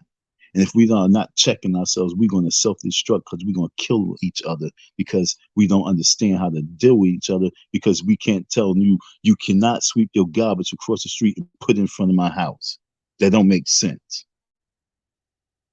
You wrong for telling this person that it don't make sense to sweep garbage 15 feet when you could clean up right there in front of your own house. You probably get shot for that. Some little girl come out the house and her boyfriend sit in the car. Now you getting shot because he's trying to show off for his girlfriend. Because you telling her that you cannot sweep the garbage in front of my house. What kind of kids are this? You gotta say what kind of parents are this? And that's what we talking about. So if you mad because I'm talking about that shit, then eat a freaking cowboy. Roar. Because you don't get it. You ain't Umar Johnson, me, homeboy. I'm leery about any man that's out there who's not in his household with his children. How about that? Any man that produce a child with a female, if you're not with that female, then I'm leery about you and your motives of living. If you want to go there. Because I grew up with a father. And my stepbrother, his first son, lived around the corner from us.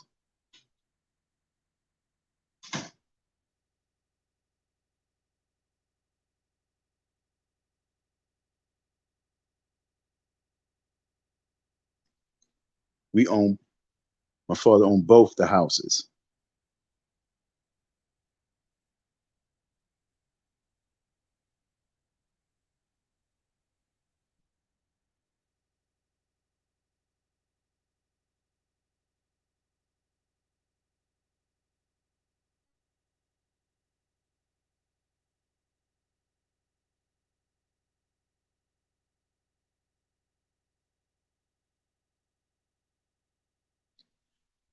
Now, Tina, like I said, we was having a conversation. It wasn't about he didn't. You said, Don, are you able to have a conversation with people that disagree with you? It wasn't that he disagreed. He said that it's none of my business. I didn't mind the disagreement was cool because I was just allowing that to keep building. But when I asked him a question, you even asked me a question, Tina. You said, "Yo, Don, do you have kids?" I said, "No." And I continued going on and continued going on for an hour and a half, continue talking about whatever I was talking about. I asked him, do we have children? He slurps his juice.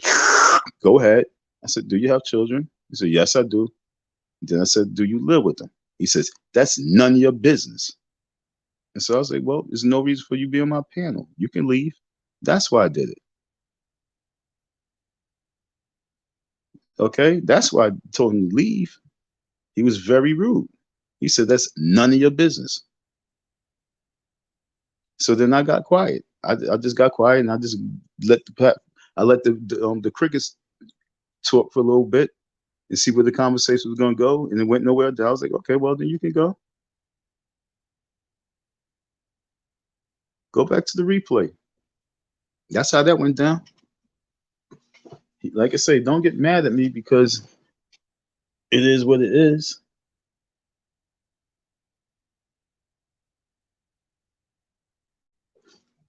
And you can be qualified no matter what, because like I said, we all was children. And as a child, you know what you need from your parents.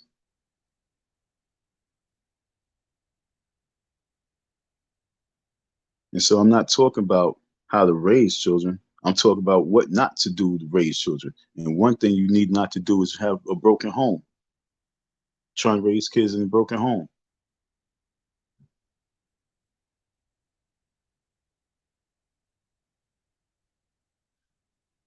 Don't have to be married. Don't have to have kids for that.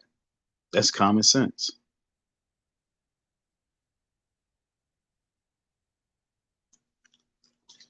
Black folks is the hardest folks to get through. Like that dude Umar said, it's hard to be a therapist when with black folks. What person really want to tell a black man their situation?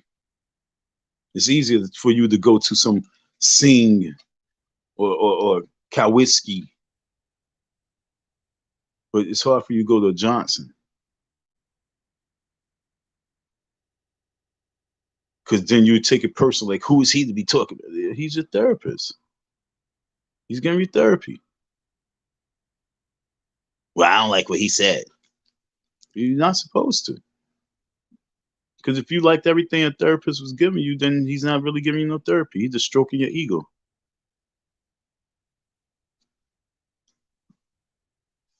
Now, if he would have said to me, "Now I don't live with my now," if he would have, Tina, I hope you're still there, because if he would have said to me, "No, he don't live with his kids," then there would have been a conversation. I'd be like, "Is it because of the woman? What happened?" I've been like, what happened? I mean, it would have been more of a concern. It would have been conversation, but he instantly just got none of your business.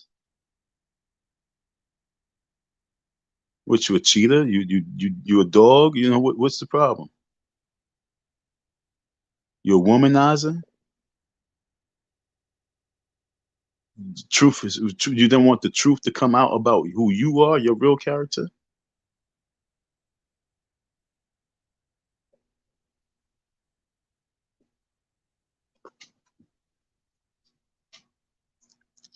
Come on, folks.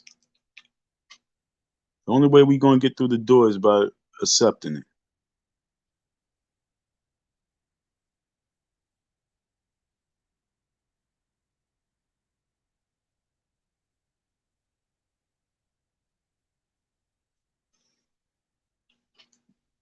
And I can speak on parenting because I grew up with two parents. It's funny because it's like going to school. It's like going. Watch what I'm about to say, y'all. You folks are too easy. With you guys are too easy. I go to school, right? Excuse me. I'm in school. I never, ever, ever was a lawyer. I wasn't a lawyer, but I went to school and I learned a little bit about law. I have a test and on a paper on law. I'm not a lawyer, but I have a test dealing with law in a paper exam on law. I'm not a lawyer. Am I qualified to write this paper though? Am I qualified to take a test and pass a test in law? Well, I don't have to be a parent to be able to be qualified to have a opinion on parenting. I don't have to be a parent to be able to write a book on parenting.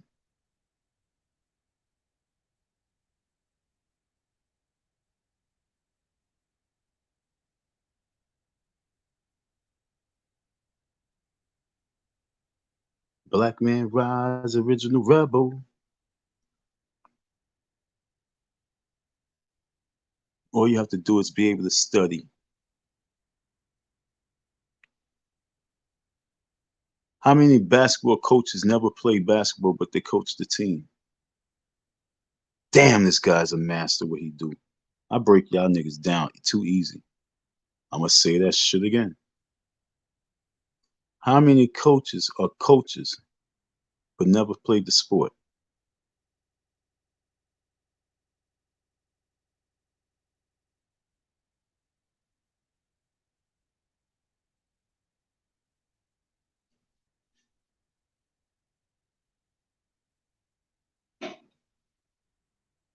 How many people train fighters but never even boxed?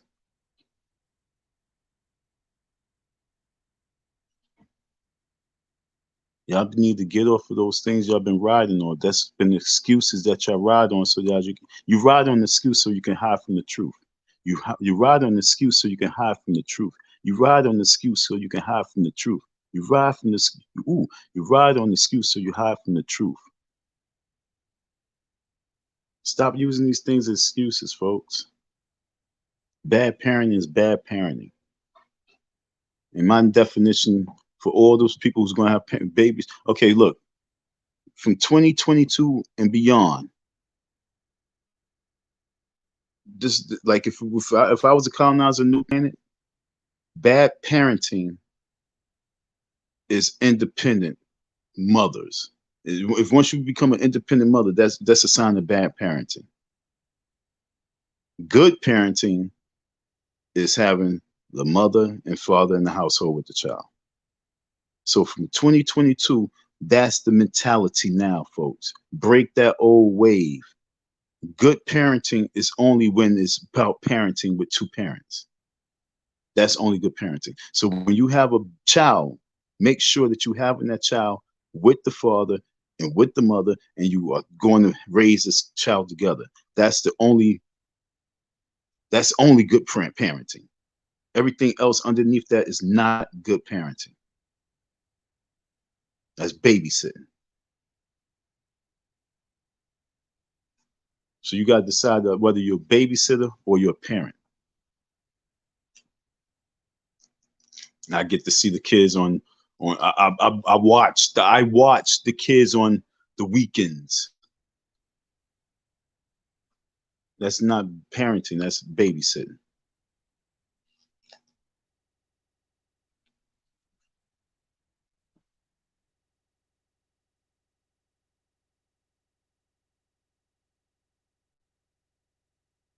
No, you said I'm a parent, but then you said it's none of your business. I'm like, damn. All you have to do is say, yo, and I ain't with the woman. I'm not with the kids right now. I'm trying to get custody of my babies. Respect. I'm not with them right now because I got, to have conversation, but it's none of your business. Fine, get the fuck out of here. I ain't say, at least I didn't say it like that. I didn't say it like that, folks. I said, well, you can leave.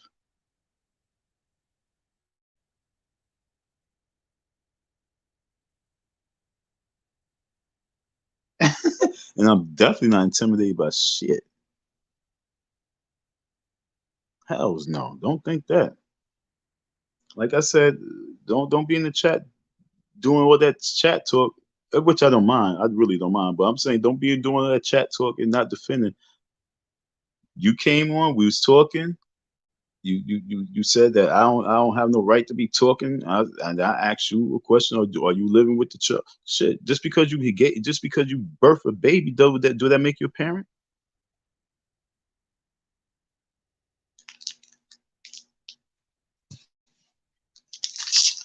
And if you're not living with your child, what makes you qualified to speak on behalf of parenting? Just because you have a baby. A nigga at age of 16 can have a bust a nut in a woman and have a baby.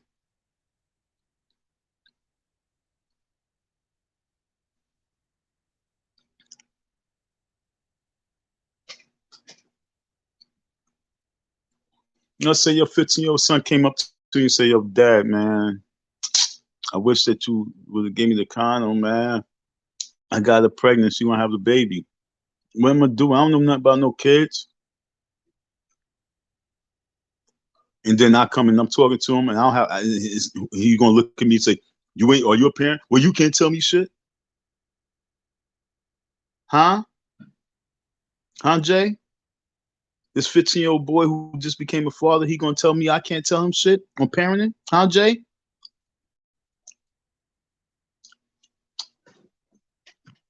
I done put about like 16 babies to sleep in my arms and changed a bunch of diapers. He gonna tell me I can't tell him about nothing about parenting?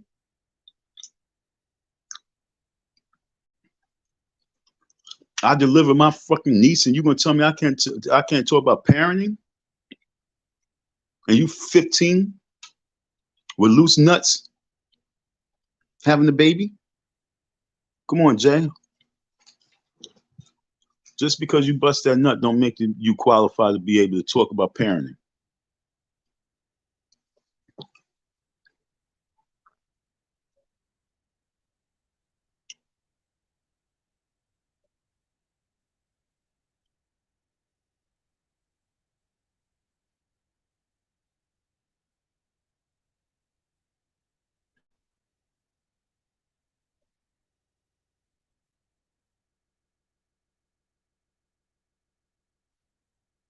What's up, Scarlett?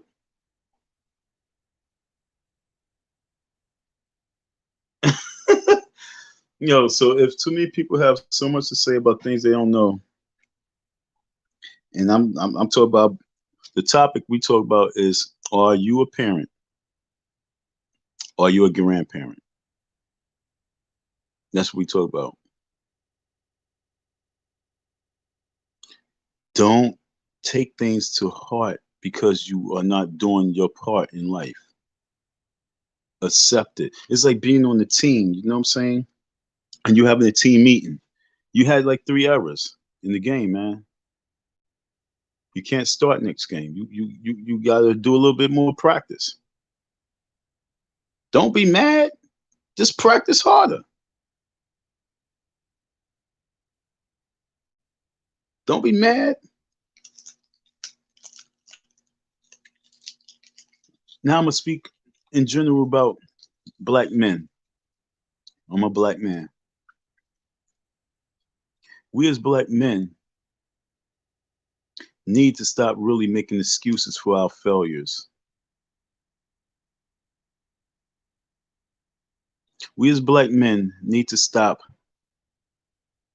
hiding behind the truth of who we are. We as black men do not need to be following old trends of our mothers, for we are black men. And it's now time for us to step in the footprints of real men and our fathers and be black men.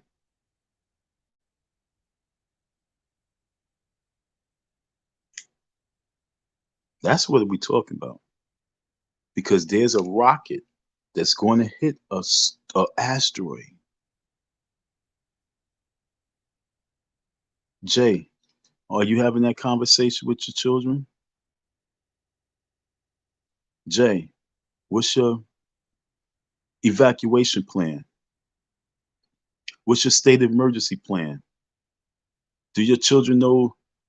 Do your children know where the flashlights are? Do they know where the candles are? That's what we talk about.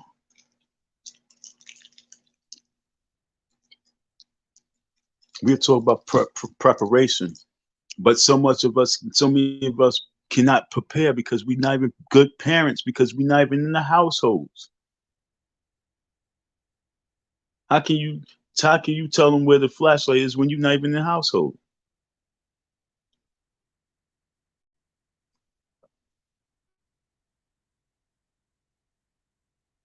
You don't know where nothing's at.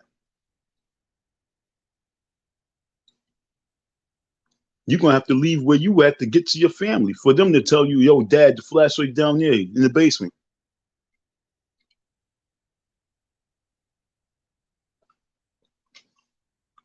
Yo, when I was how old when I burnt? I was like 37 years of age. I had just moved back to the house. I did not want to be there, but I was in the house and I cooking and I burnt the house. I almost burnt the house down. And you know who saved this? My 77-year-old father came flying down the stairs while my arms on fire. He put the fire out. And mind you, he was upstairs sick. The way he came down the stairs, I would not believe that that man was sick. The way he put that fire out, I could not believe the man was sick. If he wasn't in that household, the house would have burned down. And I was a grown man, not no little boy.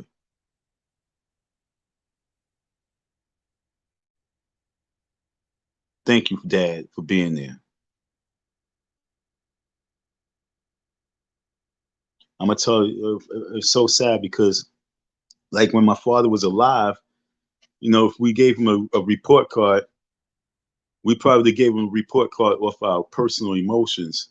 He would with me. He would still pass. To be honest, he would have got a passing grade with me. But now that he's gone, I sit back and reflect. My father, I give him as a parent, I give my father a B minus. It could have been it could have been a B plus, A minus if he would have just did a little bit more, just a tiny bit more. But the reason why he get a B minus because he was there all the way to the end. It's like the SAT. You get like 400 points just for writing your name correctly. Because my father was there to the bitter end, he passes just because of that. He get a passing grade just because of that, folks.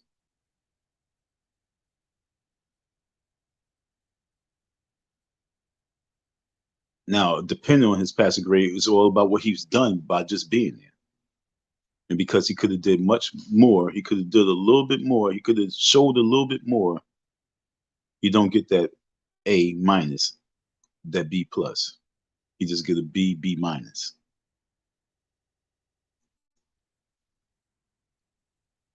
How would your kids grade you, Jay? I ain't talking about the kids in school. The kids in school probably grade you better than your kids at home.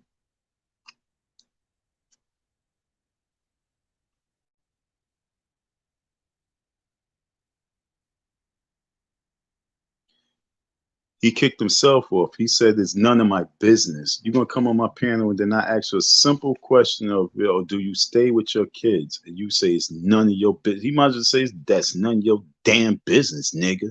That's how he said it. So I'm like, well, shit, you can go. If there's nothing else, it's none of my business neither. Shit. That's the way I looked at it. Because I could ask him another question. He'd be like, that's none of your business too. Then why are you here?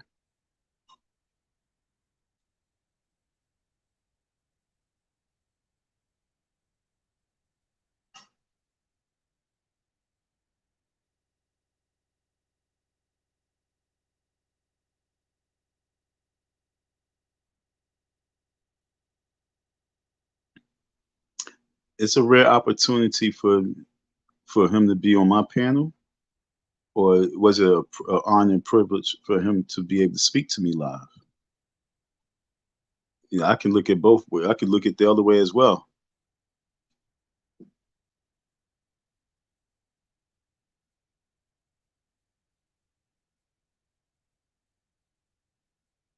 Nah, like I said, if the man would have gave a conversation, we would have still right now we would still be talking. Like I say, why is it that Al can come on my panel and Al can stay on my panel for like a whole hour and a half? The Owl Show. He could come over here and I remember I kicked him off 2 times and the nigga never even left. He just laughed at me like, I ain't going nowhere, Don. We good. But it's these this Negro mentality, this nigga mentality is really, really crazy. It's supposed to be a little conversation. I remember Al, he might have did something like that with me too. I think I kicked him off when he did that. When Al did that to me, I kicked him off. You don't just come and be like, "It's none of my business." And it wasn't even a hard question. It wasn't even a harsh question. It was a simple question. Do you stay with is your kids in your household with you? That's why I give respect to Ghost. That's why I give respect to Ghost. He got 5, 6. How many kids he got? And he's with him. And once he found out that he had another one, he went and grabbed that nigga up, like, come here, let's go. Let's go. You rolling with me, my nigga. That's how it is. That's how they roll. You rolling with me.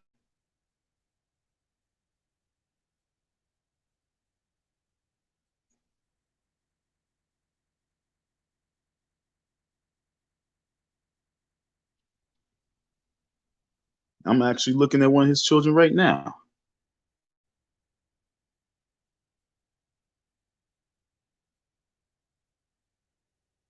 That's real talk.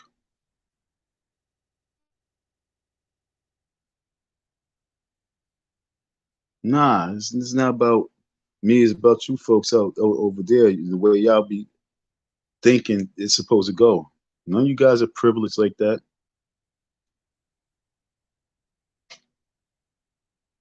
I would never come on anybody's panel with the mindset of I'm going to be like, none of your fucking business. That's like going on Oprah Winfrey's show and then you go on her show and she asks you a simple question, you're like, none of your business. Like, damn.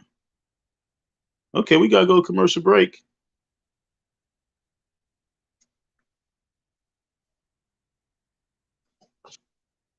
Like he did.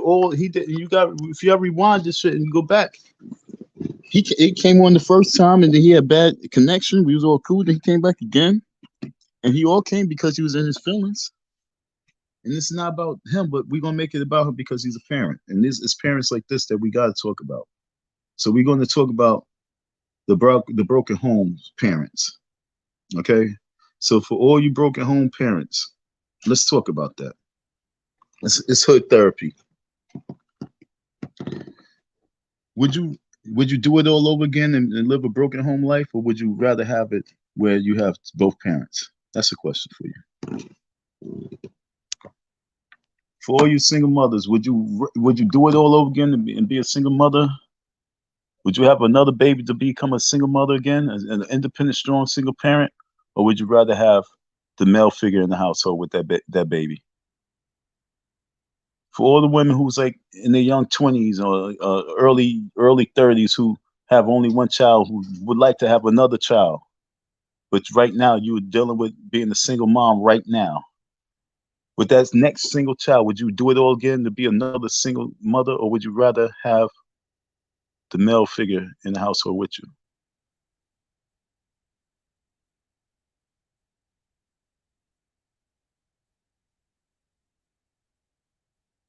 So William, I'm talking about parenting, or I'm just asking a question, right?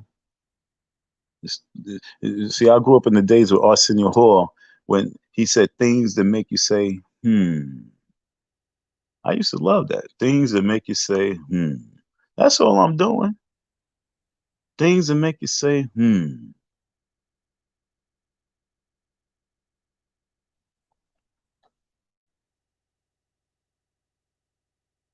I hate being in the opposite. I hate not being in the house with the girl I'm trying to get with.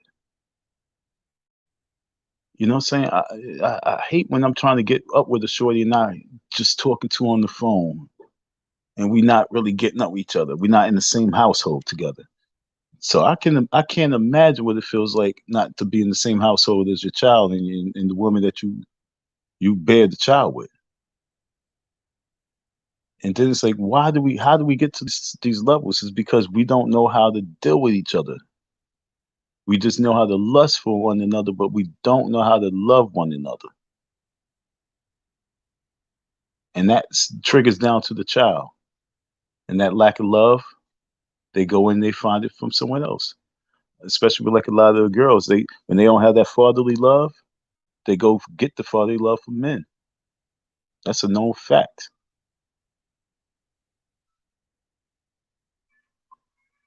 So Jay, do you have any daughters?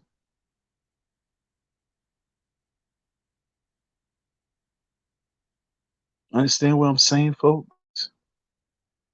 Going back to what I'm saying, this door on the others to the next board, we can't have that mentality. He even said you gotta live life and you die, you die. Right now is to live life. Okay, so are you living life happily to the fullest, not living with your children? Probably a lot of dudes love it that way because they didn't want the kids anyway.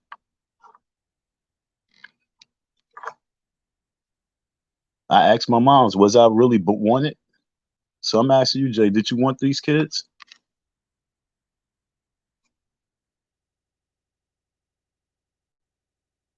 Are you willing to drive 6 miles, 6 hours? Are you willing to drive 6 hours to go get your child?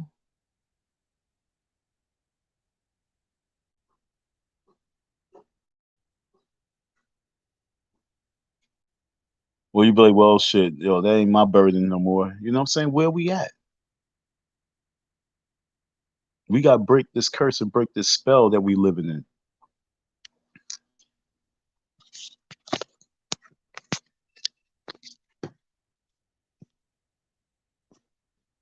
And then let's just say what if I had children and I was not living in the household with my children, I'm qualified to still talk on that level. If I myself don't even live with my kids,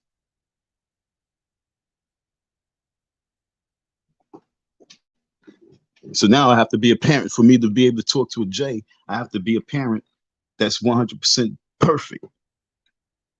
See, it's always going to come with certain type of stipulations. It's always going to come with well, it's going to come with this, and well, it's going to be about that, and well, it's going to be about that. It's always going to be something else.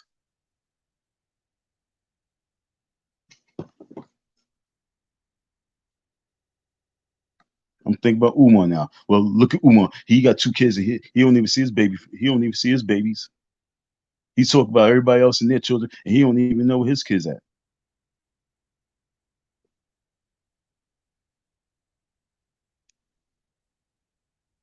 He's still a parent, though, right? So now he can't talk about parenting.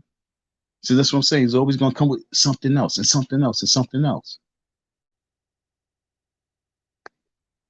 So I'm just 100% neutral, and I'm just going to speak straight from a neutral corner about facts. It's not about me being no feelings or anything. Nah, I'm good. I seen my dad all the way to the end. When he moved, and then he died. And him and my mom's moved together.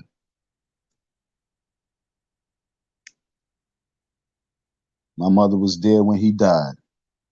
My mother was there when his mother died.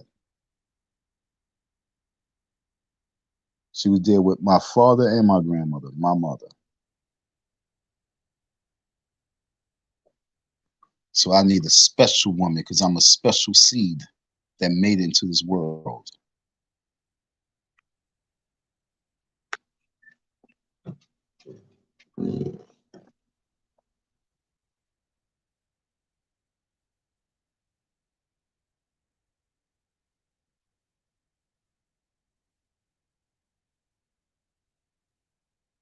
Then you keep saying I'm talking out my ass. I'm talking out my mouth. I'm not talking out my ass. It's like, why are you being so disrespectful to me?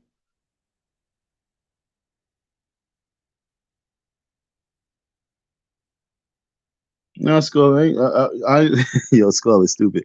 Nah, I wasn't even reading the things. I'm seeing it. I'm like, damn, why are you going so hard on me?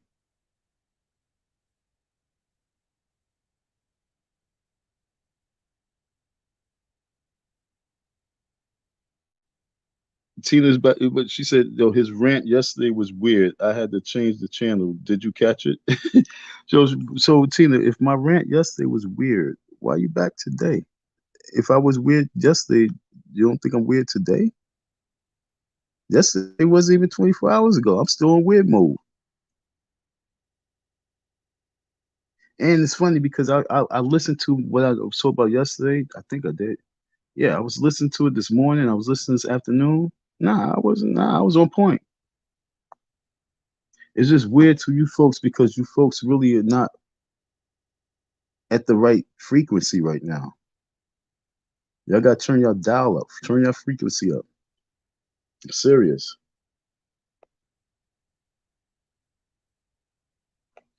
He said, I'm advocating violence to stop violence and not because I said you have to chastise your child. I think that's the only violence I was so about right now, except for the fact that most people really can't make it through the door because most people are just not right in their heads. I don't know. But that's how the country moved too. They going back to what you said. You said dude is advocating violence to stop violence. Don't we have wars to stop war? Don't we go to a country? Let's say the Iraqis is killing their people and cutting heads off of people, and if you a Christian, then they're gonna behead you. Wasn't they doing all this shit like that? Then we said, hey, we gotta go over there and stop it.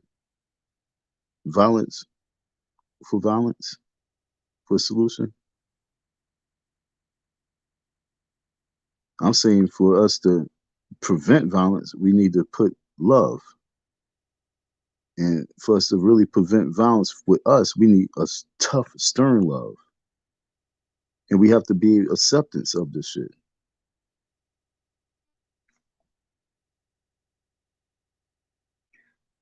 That's the new question, Jay. The new question is why are you not in the household with your family? So if I'm talking weird and if I'm talking on my ass, I have just one question. Why you are not in the household with your family? Did your lady call you out because you used to talk too much shit out your ass and she like, yo, I just can't take with your lies? Why is it that you're not in the household with your family? Why are you not raising your kids the right way?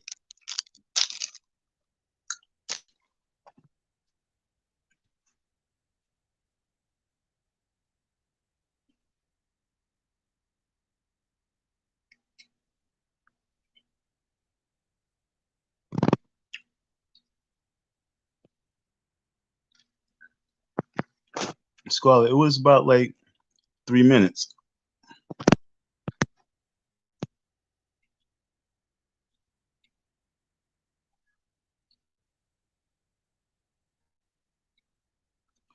Yo, Slew, yo, good looks, man. I even appreciate you checking them on that, yo. Because I'm sitting here like, damn, why he's really going in? He said, I see you in chats criticizing, but actually haven't seen you speak on the thing you are qualified in. So what do you know? I really appreciate that. That's a good question. So, Jay, Slew asked you a question. He says, I see you in chats criticizing, but actually haven't seen you speak on the thing you're qualified in. So what do you know? And that's a good question. So what do you know? We would like to know what you qualified in, because you say I'm not qualified to speak on behalf of raising children, but you sit back and you criticizing. Can you speak and enlighten us on what you qualified and you facts, the things that you do know, as opposed to Chris? Like I said, it's about building right here. It's time for us to build. We got asteroids about to fall out the sky, folks. What are you qualified in? We need to figure out what position you play. We know you got the time because you're not with the kids. I just had to do that.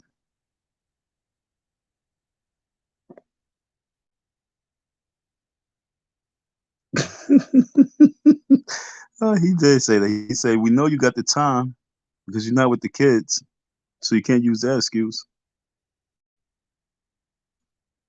We need to know what everybody's expertise is right now, so we can put everybody in positions."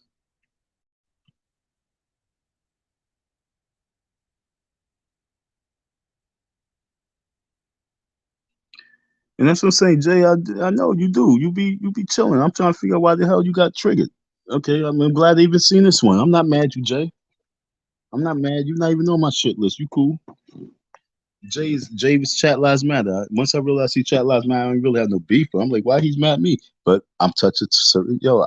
I'm gonna always touch something with somebody, yo, because I'm the real. I'm gonna touch real topics.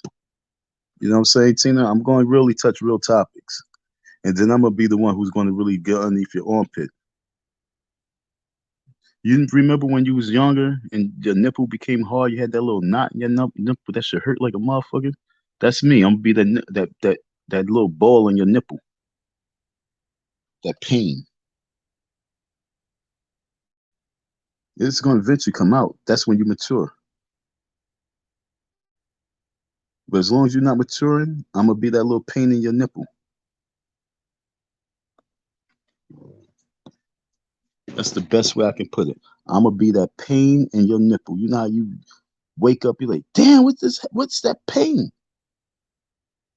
Then your nipple be, especially the boy. I'm talking about the boys. Women go through that too, of course, of course. But as a boy, you're like, what the hell? You lay on this shit, it hurts. You touch it, that shit hurt. Well, man, I'm gonna be that nipple. I'm gonna be that pain. I'm being that pain in your nipple because your children need better. Once you decide to go inside of a woman and come inside of her and bring forth a baby, that baby deserves more than what you've been giving her, the woman. That baby deserves more than what you've been giving your mother and your father. That baby needs you and not from no distance.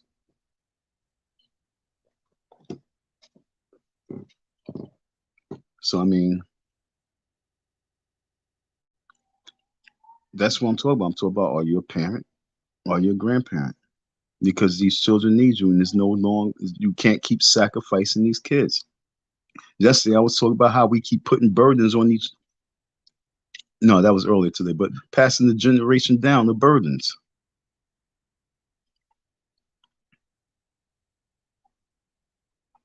Yesterday, I was talking about how everybody's all wanting to be a victim. Everybody want to point fingers at one another and get at each other, but then next thing you know, when somebody get at them, they a victim. But I'm like, shit, I had like 30 people come at me. I get I get people mad because I say that as long as you work in these jobs, you always be underneath a certain rule and regulation, and you can't do shit. And people be mad at me.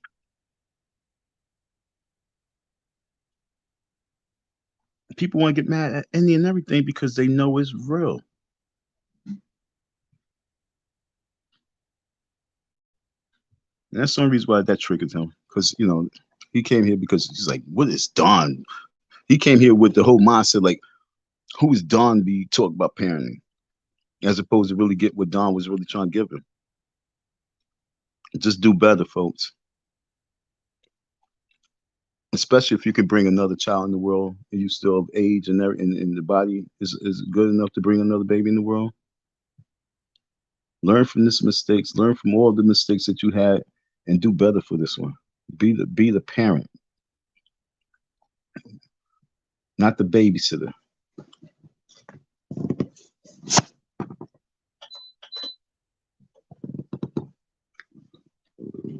That's all I'm trying to get you to understand. Be parents and not babysitters. And once you be parents, then you can save the world from a whole lot of headaches. Because if your child have fear for you, then they will have fear of the world because they don't want to deal with you. I told people, like, saying, I grew up in the era. Okay, I'm gonna bring up the boy Smoke name because I grew up in the era of. I'm gonna give him a shout out too of his family and their upbringing, and I was part of a little crew. We had South Side, South Road. We had South Road on lock. That was our block. South Road and God Brewer. And then next block was 107. That was another clique. Then you had 108, another clique, 109, another clique. I mean, this was crazy. Everybody had a block. And some was with the Fat Cat crew, others with the Supreme.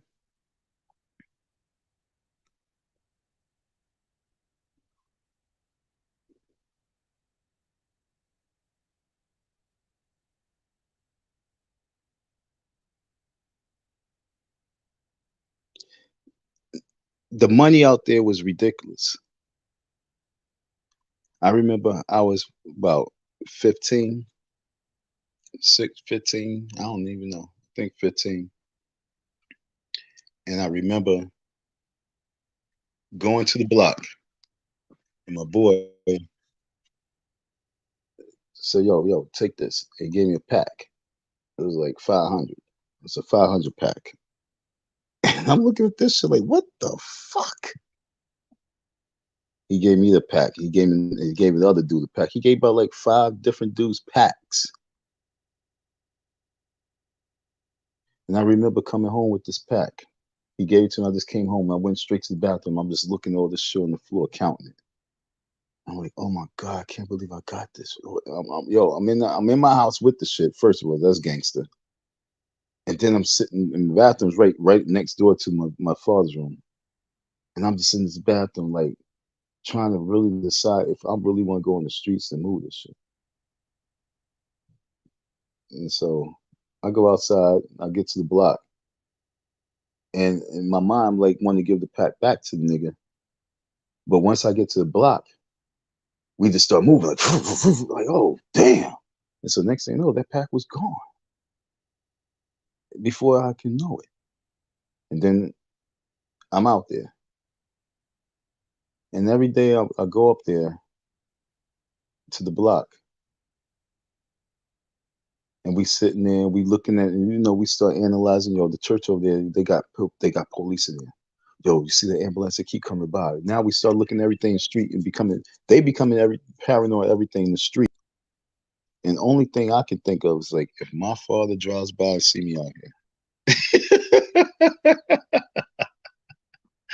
Yo, they was paranoid of every ambulance that drove by. They was paranoid of the D's. They was paranoid of the cops. And I'm just listening to them and they're paranoid. But only thing I'm saying is, like, I don't want my dad to drive by.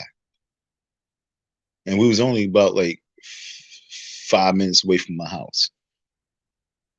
And that's the only thing I could think of. It was the fear of my father. It wasn't about the police that might be right across the street videotaping us. Nah.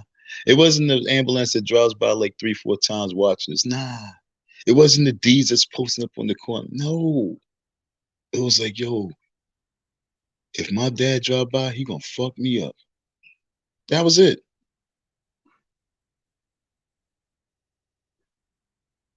That's power, folks. I wish y'all guys would been able to have that in your lives. And we ain't even talk about, like, abuse fuck up. The presence of my father itself just was fearful.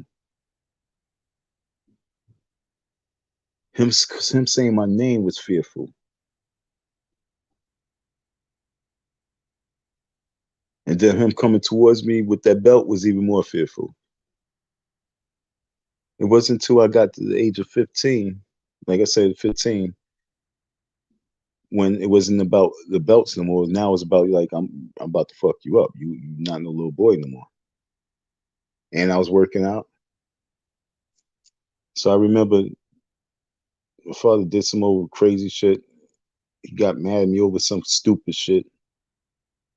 And I wasn't even wrong. That was the sad thing about it. I really wasn't even wrong, but he just got mad at me and swung at me. And I said, "Oh, no, no, no." So I ducked, like, "Nigga, you out your mind." And because my father was my father, he came back with the backhand, like with the quick fast, like, "Damn, you move fast." Caught me real hard. Pow. And then he got mad because I ducked that first blow. And he grabbed me up by my shoulder and put, threw me up on the wall and let me know that he's boss. But because I moved fast and dipped that slap that he normally would court me with, I kind of pissed him the fuck off because I did it in the house with all the kids. Everybody was in the kitchen, and they all saw me duck that shit. Like, "Ooh!" But he came back with that backhand. But that was a day that I actually became a man because I left out. I walked right out the house right after that. I came back, but I walked out the house and I didn't come back for like a few hours. And that was like the last time my father touched me. We didn't even talk about it. But he just knew that I reached adulthood just by me ducking that blow and then taking the backhand the way I took it and giving him that look like, "Dude, no more."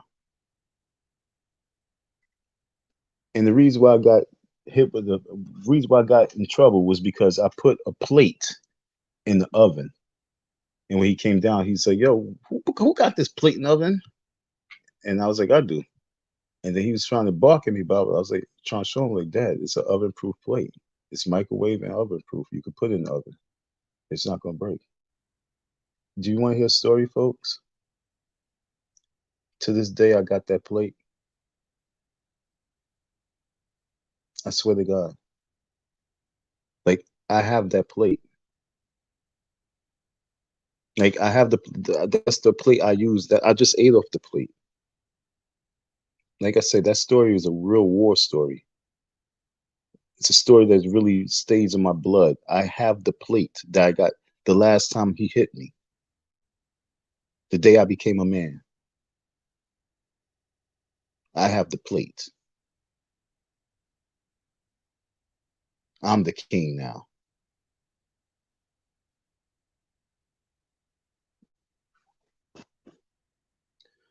So yeah, folks, sometimes you just have to be one of those good children who sit back and observe and studies and know what parenting is all about. Black Man Rise, Original Rebel. I really love you.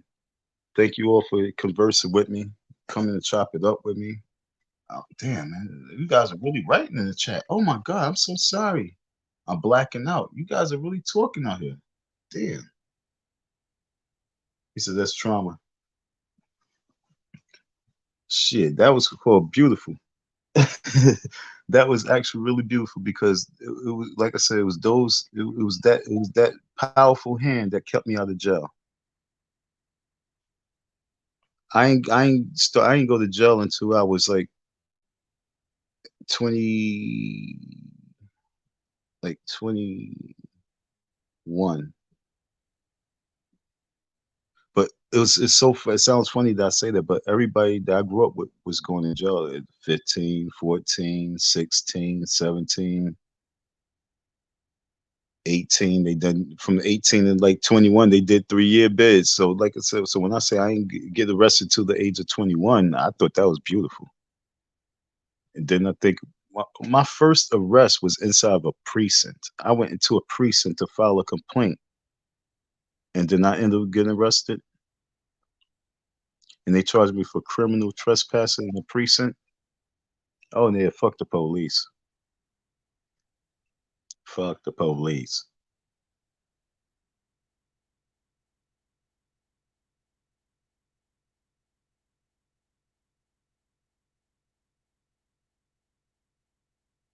Keep doing it. You're showing your true colors, bro. I'm reading the message upward, so I'm not even reading them down. I'm reading them from the bottom up. So Keep doing it. You're showing your true colors, bro. That reflects on you, not me. Damn, what the fuck? Slewfoot, you see me criticizing what?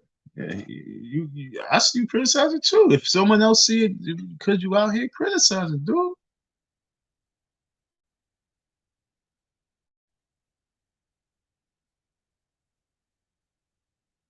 See that you automatic disrespect.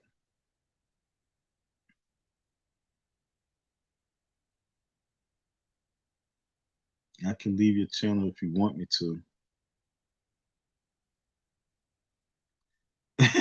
I came back to today's a new date. I'm just confused. If I was ranting, I don't understand. I'm ranting all the way through. I'm on the same message the entire year. If I'm not talking about Uma, I'm talking about the fact that we gotta organize, come together, and do the right thing, and we're gonna have to take real constructive criticism. I take it. I listen. If you're not right, you're not right.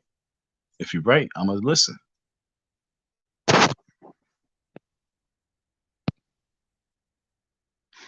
You ever been in the war, Don? No, I've never been in the military.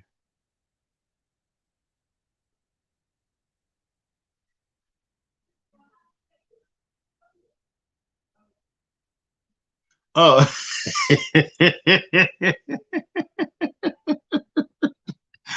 yo, and I would tell them to do this shit again.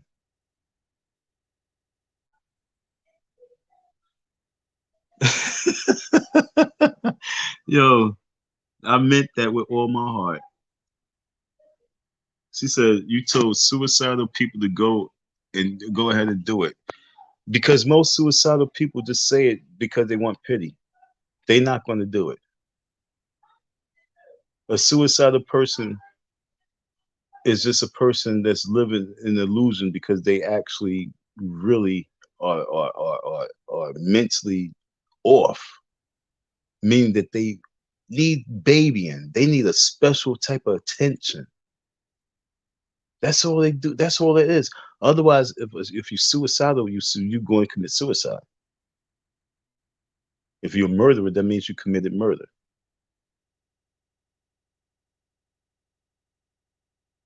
Suicidal, you jumping. Like, you know how many females out there I came across, and I look at their arms and they're like, they got a bunch of little nicks on their arms.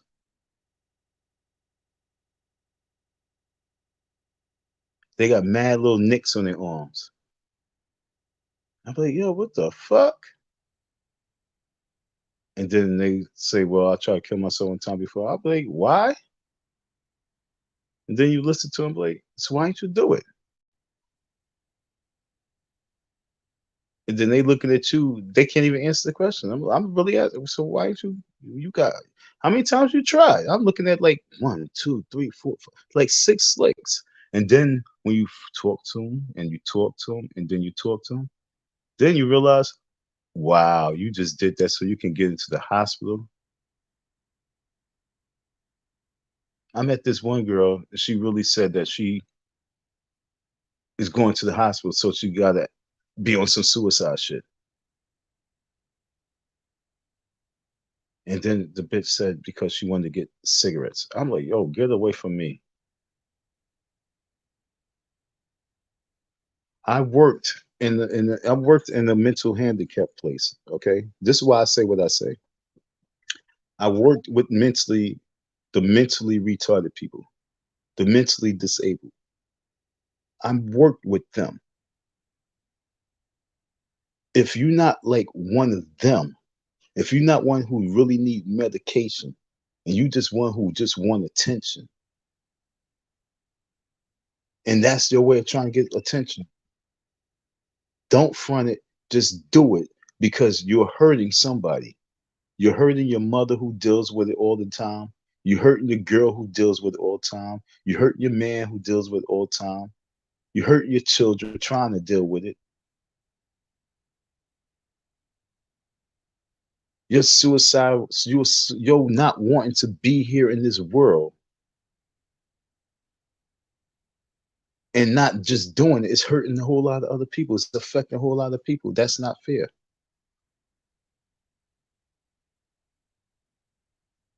So why are we supposed to have pity for you because you don't want to be here no more?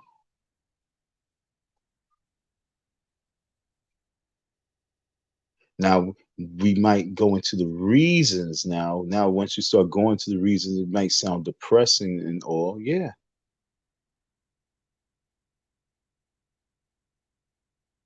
But you don't know what she been through. And then you listen, like, okay,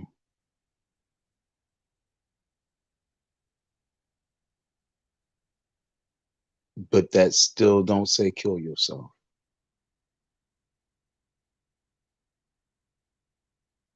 And it still don't say put all those around you through misery because you want to kill yourself because of what you've been through. It's still not fair. So it's either you're going to do it or you're not. And if you're not, then stop acting like you're going to do it.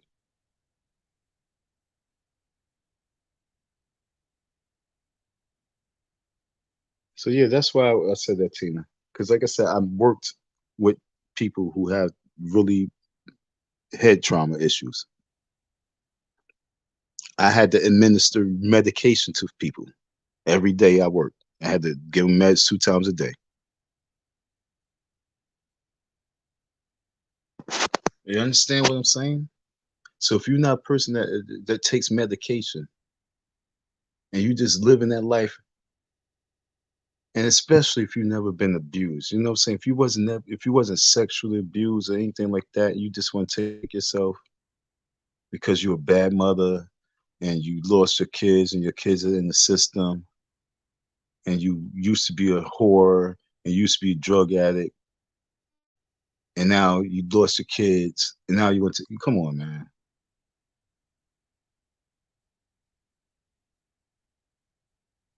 Come on. Hood therapy.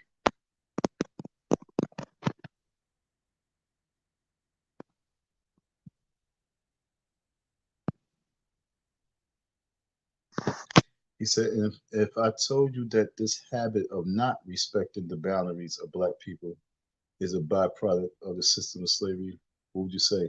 I would say we talk about the days of right now. We not talking about slave days. We talk about right now. That's what I would say. We talk about right now.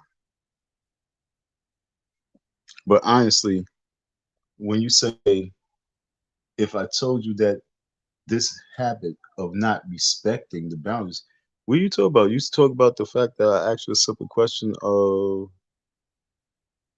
are you with your kids? That's a simple question. Like if we was at a bar, we was sitting there talking, and we kicking and shit like that, and you talk about, yeah, man, I got 2 kids. I'm like, word, man, all this. And you show me pictures. That's cool. You know, what you live with them? Like, nah, the wife got them. Same conversation. Why are you mad now? Because you was in a different. Your spirit was not right. Don't try and make it like me. Your spirit wasn't right. You saw my title because I knew when I put the title out this morning, I knew that it was going to rattle some spirits. And so your spirit came and your spirit came to me not right. My spirit was always in the right mind. I'm the one who thought the topic and put it out there. So my spirit was always comfortable. You came with the disrattled spirit. And that's why Slew is calling you out on it. It's like you criticize it because you came already with a rattled up spirit. And then you're trying to flip it on me because people know I'll be dismissing people. So you're trying to flip it on me. Fuck that. Wrong person. What I do things for the real. Oh shit, you back. My bad. I didn't even know you was here. Yo, what up? I never left. My seat, my oh, you never left. I thought you was gone. My spirit said, yo, check and see if he's here. That's Put your crazy. My spirit away, spirit bro. just now said, nah, my spirit is always here. My spirit can't go nowhere. I live in the spirit. What makes you think why you think I'm still here? If I was here because of the flesh, I've been gone. I've been gone. Come on Y'all now, y'all Dom. You know doing what I'm talking about. what you mean? You know what I'm talking about. I'm talking about speaking from, you were doing it actually. You were talking from your real life about your real experiences. And that's what leads to, I think, that's what wisdom comes from. It doesn't come from talking in the clouds about shit you don't have any control of. That's all I'm saying. And this whole rant you're going on about disrespecting the boundaries that should exist between me and you as men, right? You've gone deep into it about what you think is happening with my family and all kind of stuff, and you don't recognize that that is the root of the issue that's in the streets. I would I'm never giving it to disrespect you in that way, no, no matter you what you did say this. to me. You did disrespect me by just screaming, saying that's none of your business when we was having a No, no, real because conversation. so do you think there are things that are not none of your business? My topic is about parenting. You came to the panel, so like Tina asked me in the panel in the chat. She said, "Don, do you have kids?" I said, "No." And so you I come to the answered that I panel, have kids. I have kids. I told you and that. then my question is, are you with your kids? Simple. That is a question. That's a question I've heard before. Let me tell you about that question. Why did I've that heard that bother you? question before. Let me tell you. Let me tell you why. I've heard that question before in professional environments from people that were not black, right? And I always found that question to be kind of rude. Like, why would Because you ask me a question about whether or not I'm with my kids or how many baby mothers do I have? That is a stereotypical question that they ask to black people, and I resent it as a question. you know why this goes down like that though? Because we are so much sitcom people. We are the sitcoms. That's what I'm trying to tell you. That's why I say, yo, we gotta stop cooning. We have to stop We are cooning. not We give it. cooning. See, I don't. I never asked a black man that question ever. Listen, the population of black folks is cooning around that makes all the other races across the world have questions. They ask a question because they only go by what they see. And what they see is what we putting out there. Our business about the trash. And so they ask like, yo, I mean, because they probably hearing something. They probably listening. They listening Okay. with different ears. And so they asking Okay. you questions just like I'm asking. Okay. So with them, I agree with everything you just said. Right. For them, I understand that. And I understand it's my job to erect the boundary and show them that's not an appropriate question to ask me. Now, between you and I, we're just talking about you and me. Now, why would you ask me that question? Why would you do me like they do me? I don't know how they do you. I was doing you the way I do people, period. I don't know how they do you because I wasn't there in the room. I'm only doing you how I'm doing you because this is how I do it. This Okay, is let me how ask it I again. do it. Let So me that's ask it all I'm again. doing. You know what I'm saying? Let me do it again. So, whatever some other people would do is whatever they would do. I'm talking about me and you, Uh-huh. right? And so I'm not going to do you like that. I'm not going to ask you stereotypical questions that you ask black people. That's not a I'm going to respect. stereotypic I'm going to question though. respect the boundaries that should exist between But people. that's not a stereotypic question. That really It isn't. is. It is. Because you're weak. It's really I'm not. I'm weak. gonna tell you now. How am I? Watch what How I'm am I saying. No, no, weak? bro. I'm How can you serious. I'm telling determine you. that I'm weak because I Because recognize that question? if I was in the room with them, if I was in the room with them and they asked me See, that it's question, hypothetical for you to be in the room with them, and no, that's the no, issue. no, no.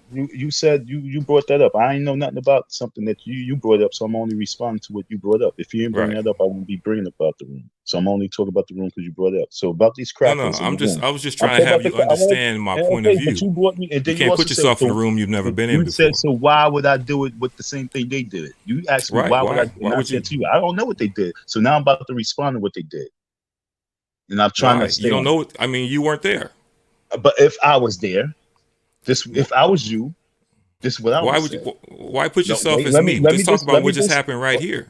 hold on. I'm gonna talk about that You too. were you when you did to me right here. I'm Just talk about that. because you needed that. You needed this. That's all. That's why it happened. You needed it. This is your wake I up needed call. what? This is a wake up call for you because we don't even have to be communicating. The communication never even had to happen. I remember I said this is what I'm trying to tell Oh, you, so now we're fam. spiritual. No, All right, wait, bro. no, listen. I didn't even want to do the live, but something just made me come on We're live, talking and about the now I live. see. But where are you right now? Come back down to the ground. Calm down. If you I'm was, not your I'm enemy, very bro. calm. I'm very calm. Listen to what I'm Relax. saying to you. Look, I'm so relaxed. Okay, wait, hold on. Let me There show you you. go. That sounds relaxed. No, I'm way relaxed, champ. You need to listen. I wasn't going to do a live today. I knew I scheduled the live, but I wasn't going to do it. And the only reason why I came to do live because I heard a message, and the message came from Alchemist, a white boy, and it made me say, you know what? Let me go do the live. I looked at my live. It was talking about parenting. I said, you know what? That's a topic I need to talk about. I need to rattle some fingers, some souls. and I rattled yours, How do and we you having figure? a, because we conversating. That's how I Bro, know. let me tell you Oh something, man, though. let me just finish going what I'm Let me tell saying. you something. I'm not telling you anything. It's not anything bad. Look. I I listen just to don't you, want. right? I I listen smoke, to so your I stream don't of want to get my. consciousness. Listen. I listen to your stream of consciousness stuff. You play in Yeah, the background in my room just like a radio station would, right? I So I'm not appreciate coming that. here to I'm not coming here to show you any kind of disrespect. I'm coming to Okay, just have a conversation because I thought you wanted to talk about that. and I'm not and no, against you're you in any right. way. You said it. Thank you. And that's what I'm trying to tell you. So I came to live. I came and did the live, and now I know why I'm doing the live is because you and I need to converse, and you need this conversation. This is This your dude. therapy. Like I say, I'm a bow on that one because I'm the man. Like I say, and I say that humbly. I say that humbly. I was not going to go there, but the spirit told me to go because you need to hear this because you've All been right, affected. I respect that. I respect that. I respect You that. was I'm not affected. gonna argue with that. You was affected. They came up. They said they in white America they came at you like that, and I'm going. I'm trying to let you know why they come at us like that. Don't you think our women, our black women, be going through that shit even worse? But I don't care. What I care about is why I you do came at me like that. because Why I guess the you spirit. came at me that way. Because I don't know the divine is needed you to hit to get that. I don't Oh, know. bro, I ain't don't coming please to don't you put it on the divine. Just be real for a because I moment. didn't. Well, because I am being real. This wasn't about Jay. I didn't even know you was chat lives matter. I didn't know who you was. I didn't come here for Jay. I didn't come on live for you. If I, I had nobody I'm listening to me, listen to what I'm trying to tell you. If I had nobody listening to me at all, which has been the case for a long time, if I had nobody listening to me, and then tomorrow if I have 50 some views, then I know that those people 50 some views that was for them. Whether okay. I'm I hear you. conversing with you or not, is for those people who viewed it. Okay. So this is for What you, I'm and as talking about now is relay it to how you, we interacted. So the amount of I'm trying to give it disrespect to that you. you've mounted on me since I got off What last time, disrespect? think about that for a second. What disrespect? I'm not mad by it. I'm just trying to show So you then it wasn't something. disrespect. If you're not mad, I'm then trying to it show wasn't you disrespect. something. If you asking about what's going on in the streets and why it's that way, I'm trying to tell you that you just showed why it's that way with your automatic disrespect for another black man. What disrespect I gave? There's a I certain amount of boundaries that exist between men in every society, in every functional society, nigga, and we please, respect hey, each other. nigga, See, there please, you I'm go. good, See, please. now I'm a nigga already. Look, Because I'm keeping it. I'm being me, nigga. right, Please, I would say E- that to my sister. exactly, right, and I would say that that to means my sister, nigga. that means Please, that yeah, exactly, because a black it's person's like, not worthy of boundaries, right? Like other people are. what are you talking about? You sound so And you hurt. Like, you don't recognize that you're doing it. Just like you're perpetuating the violence that you had from your what am I family, doing? telling the people What to am I beat their doing? kids because you got beat. Like that No, was somehow some solution. honestly, I ain't get beat that much. Really, I didn't get beat Bro, that much. No, I really didn't. where did I that much come from? I'm talking about what you said. I And said that you're he laying it slapped out me, and there as a I said he solution slapped me, and that was the for last parents that they time. need to beat their kids like your father beat Hell you? Really? yeah, Come on now. yes. How'd that work Did you out for get you? very well? I didn't go to jail. I'm You good. said you went to jail. What do you mean? You just said you went to jail I at and you know, 21. and I told you I went to jail. I went to jail for criminal trespassing in the precinct. Filed a complaint against Jamaica Towing because they towed my car and fucked my shit up. So I went to the So precinct to did you go file to a jail or complaint. did you not go to jail? You know why I got arrested? Because the cop came into the room and he was breaking, fooling everybody else. And I said they wasn't doing nothing. He grabbed me up and threw me on the wall. And then that's how Yeah, I went to there. jail. See, it's simple shit. Because a demon, and you know his name was Officer Pig Yep. Lotta. So what the fuck you talking about? That was my first experience going to jail. I'm filing a complaint. So that's why I don't file no complaints. That's why I didn't want to go to court. I don't like doing shit like that. I hate being amongst them. Yeah. Because my first Never filed a arrest. complaint. I understand that. So I'm yeah, just so talking now about the not them, about talking about us. And I'm when we talking talk about to each thank God other, for my father. Thank God for my father and the discipline he gave me. How much do you discipline your children? what do you mean? Have you ever spanked your kids with the belt? Never. Damn. Ever. Why and why not? That's a good not for real. Why not? Let me ask you, I'm going to answer your question Oh through a question. God. I'm going to answer your question through a question, right? Give me a second. Why do you think that that's the answer? Why would I have to spank my kid? Okay. My question is why? I'm gonna change my question a little bit so you can answer that with an answer, not with a question. Why do you feel there was no need to ever spank your kids? I find that to be an odd question. Because you never was spanked, right? No, because I don't You think was of never my kids spanked, in right? that way. You was never No, spanked? never. How old are Never. you? You in your 30s, right? I'm in my You about 40s. 36? You in your No, 40s I'm and you not. never was beat? No, What never. what age did you leave your house? 17. I know. All right, say no more. I got you. No one can tell you shit. Nobody can tell me shit. And so the idea that you got to beat kids to teach them, I understand why you have to beat kids in certain situations. I know why. I know where it comes from. But the idea that that is the way that you teach kids to me is untrue. You teach kids with Okay. patience. Okay. And if you have a situation where you have to beat them in It's order a to balance. It's a save their balance. lives, No, no, no. It's a I, balance I, of both. let me make one point. And I'm not Let me going to make take one that point. away. It's a bait. Make, It's a balance of both. Once you can understand that and accept that, then you can move forward. But as long as you're no, on I one don't think side of the so. seesaw, Let me make one I point. know because you moved out the house at 17, nobody can tell you shit. No, It's let me no make different than one a point. girl 18, a girl who's leave out the house. No one can tell her shit. It's no different than a girl and a Listen, boy. as a I parent, hear you. if I hear you you. if you if you live in a place where you have to I hear beat your you. kids in order to protect them from the world, then your priority should be moving. Mm. You need to Okay. leave that place. It shouldn't Okay. be I'm going to beat my kid to conform to the outside. No, you're gonna move away from that so you don't have to beat your kid. That's what being a Mm. parent is. It's configuring your life around your child, not just oh, this is where we live at. There's Crips and Bloods, and so we're gonna just have to. No, that's not how you do it. Move, Move. Yeah. Okay. move. My Do the grandparents Lena left the honor, right? South in the late 40s, right? They Do left the the South Lena for a honor. reason. Mm. So Nah, that's it's in not my easy. DNA. If it's not working where you are, you move. You don't beat your kids into a pulp and then say that's how See, you raise kids. but That's nobody not how ever you raise said that. kids. That's you, your words. See, that's what I'm trying to tell you. I never I said mean, I beat could them. rewind this live and show you where you don't even think that what you're saying is abuse because you're abused. And as a kid, the Wait, way I you was deal never with abuse abused. is you fold it Wait, into being your own dude. fault. If I was to call And my now as an brothers and adult, you sisters, using your kid wait, memories hold and your on, kid hold on. concepts. If I was to call my brothers and sisters right now, we all be on live right now, and we say, "Yo, was we abused as kids?" They'd be like, "Hell no." See, that's what I'm trying to tell you. It's just Let me tell because you a story. you was never wait. Hold on, you've been telling me a lot of stuff, but you was never beat. You was never Who said popped. that? Who You told you that? did. You When just did I did. tell I you that? asked you. I said, "Yo, was you ever beat as a child?" You said no, No, no. The question I was answering and I was, do said, "How you old are beat your you?" You said, kids? No, "Huh?"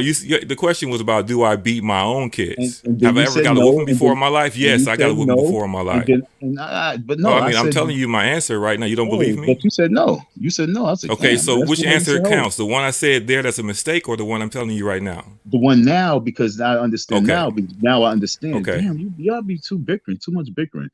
That's you, bro. But when you know it's you, but now I understand you because I'm like, what you mean you 40? You never was beat? Like, what generation you born in? No, You you don't. The generation? thing is, it's a misunderstanding, the idea. And it has to do with people not willing to give the full amount of commitment of time to teaching their children, and also not being willing to change the environment in order to be able to take care of your kids.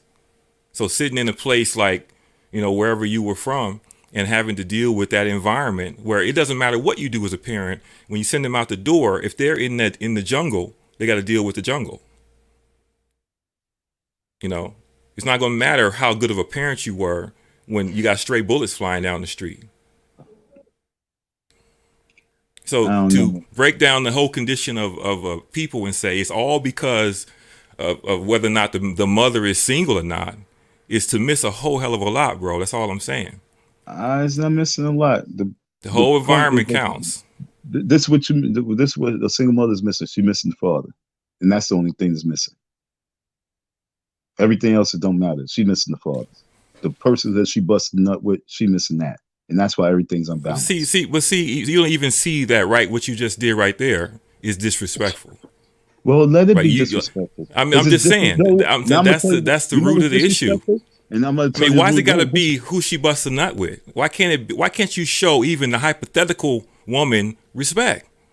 what Why you can't you mean? show black people respect even in your I don't care hypothetical if she was stories? Chinese. Let's talk about Chinese women. Fuck black people for a second. We talk about Whatever they Chinese are. women. Well, I mean, Yeah, whatever they okay, are, that's what though. I'm saying. So stop trying to label it. Then I'm talking about human being. I'm talking about Okay, human show beings. human Period. beings, hypothetical human beings, respect also. Why has it got to And be this constant crossing of boundaries? and And why because they can't you are see that that's the root of the issue? the root. This is the root of the issue. This is the root of the issue. The root of the issue is not me talking about TV. The root of the issue is the characters on the program. What are you talking about? TV?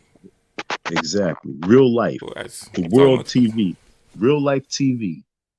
It's not my fault because I'm talking about the programs I'm seeing. It's the characters in their script. Oh, you're giving me an example. Okay. Yeah. We have too many Okay. characters in script acting these roles.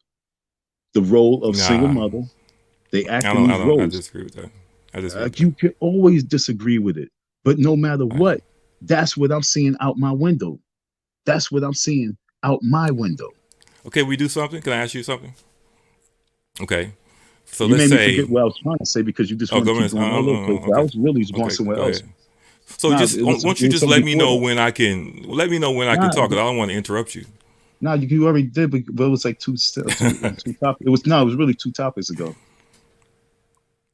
But Okay. no, it's all So good. let's say we don't look out the window, right? And let's say we don't bring in Mhm. any other situations, and we just talk about the situation between you and me in the last hour, right? And Mhm. we use that as a just our feet on the ground talking about that, right? Mhm. And I want you to look at all of the different ways where, in my opinion, you crossed over boundaries and disrespected me, right? And I want you to look at how automatic it was for you to do that because you're looking at my avatar and saying that's another black man right there. I can say all Huh? this stuff to him, You are right? crazy. You are crazy, I am dude. I am crazy, I brother. know you are because you're really Yeah, you grabbing that's stuff why we out the get sky. along. You grabbing stuff out the out the clouds. No, Like I'm talking what you about talking what about? just happened. I I mean, look at it's your actually recorded. avatar. It's recorded. I looked at your avatar and saw another black man. I look at your avatar. I don't see another black man. I see Chat Lives Matter. I don't see a black man. So you suck on That's what that? I'm Is talking. that where you gonna stick on that detail? Or you gonna talk about what I just talked about? No, I want you to understand why you can't be assuming what I see. Okay, So then when I do let me move forward apologize. in I what I'm won't talking assume about. what you see. Let's forget about what I said about that. Let's just talk about what happened between Now you and I. you said that I disrespected you. I'm trying to remember Yeah, when I want to show you when how you disrespected me. you but so okay, we on the seesaw. I'm okay. I disrespect So you. it's not. I mean, You didn't disrespect me at all. I did not disrespect you Okay, at all. all right. So tell me how I In fact, I disrespect you. showed you respect by telling you up front, right when it happened, that there's a boundary right here, and that I don't believe that this is your business. That's Okay, respectful. I'm gonna show you. Disrespect is if I don't say anything and I get upset and later on I just start yelling and cussing and screaming at you. That's disrespect. Yo, Respect is letting people know where the boundaries are as soon as they hit them, so they know how to move from that point forward.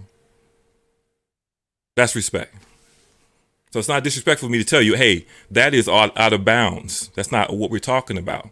I'm not sharing that information with you at this time. Maybe later, yo, if we build some kind of rapport, we have some kind of relationship, then I could share more about my own personal life with you. But right now, we're talking about just this, and yo, we should be able to operate like that. yo. You talk a lot, but I'm laughing at something real deep. We Right talk a now, lot. watch what I'm saying. It's a Watch talk what. show, bro. Yeah, I know, but it's my talk show. You talk a lot. You know what I'm saying? If you want me, if I you mean, want to I could. invite me to, You're if right. you You're want to right. I should invite just me go to a live on my own panel, if channel. you You're want right. to You're right. invite me to your panel, then you can host it and talk the way you talking, and I'll sit back and be quiet. Well, But so you telling me that I shouldn't speak, no, I'm telling you but this is a that talk environment. I'm saying no, something. I'm I'm telling you, expecting you to I'm listen to telling, me and you would I answer what I want to said. respond. I want to respond to something like 15 minutes ago, and this is what I want to respond to. You said something about you left out the house at the age of 17. When I was What was that? 17, you said you left out Oh, all at right, okay. 17. I have a question. I'm like, you wasn't nervous? Nervous? What do you mean? Yeah. When you moved out 17, what you went to college? What do you mean you moved out? Yeah, I went on. I wouldn't started my life at 17,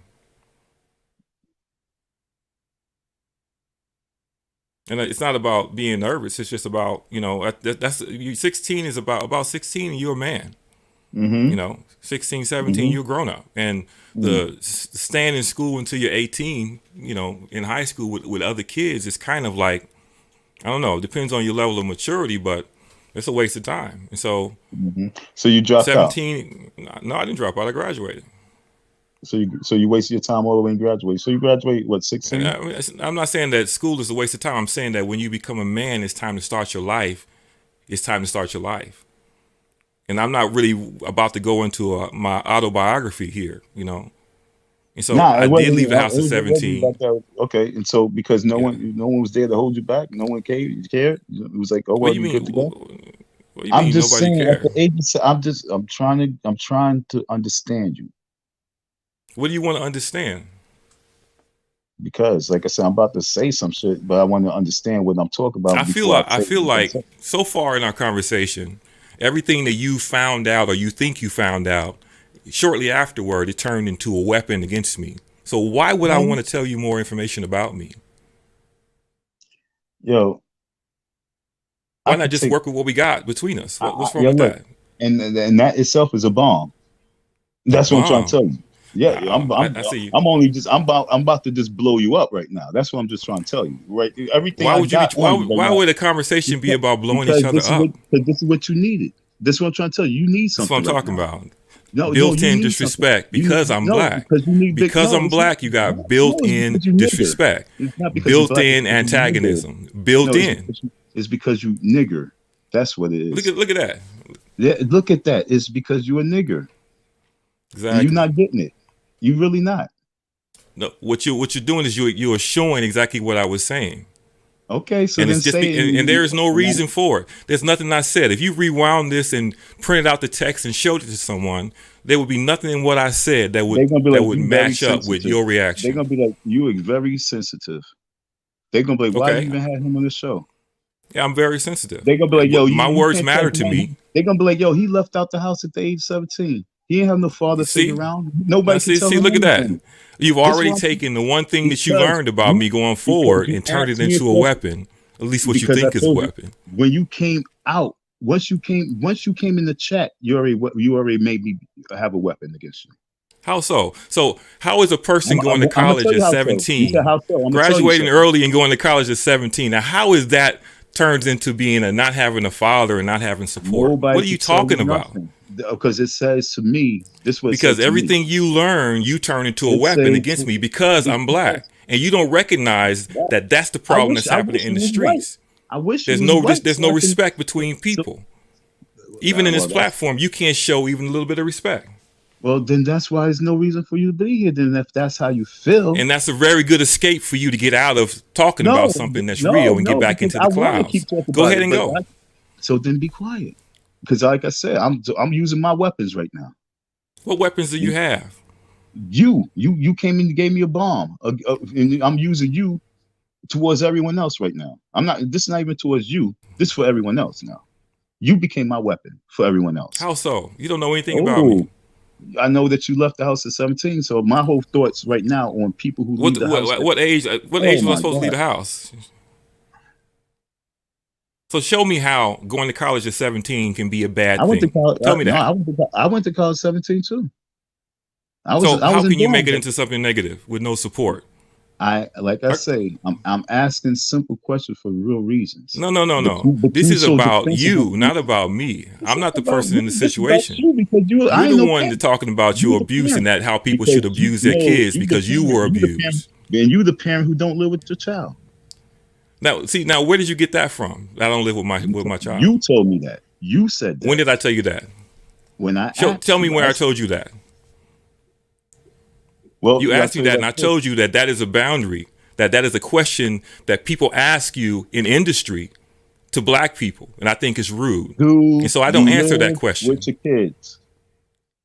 And you insist on doing that now. I see you. Do you live with your kids? See, what's happening now is that you are I grew intimidated up, right now.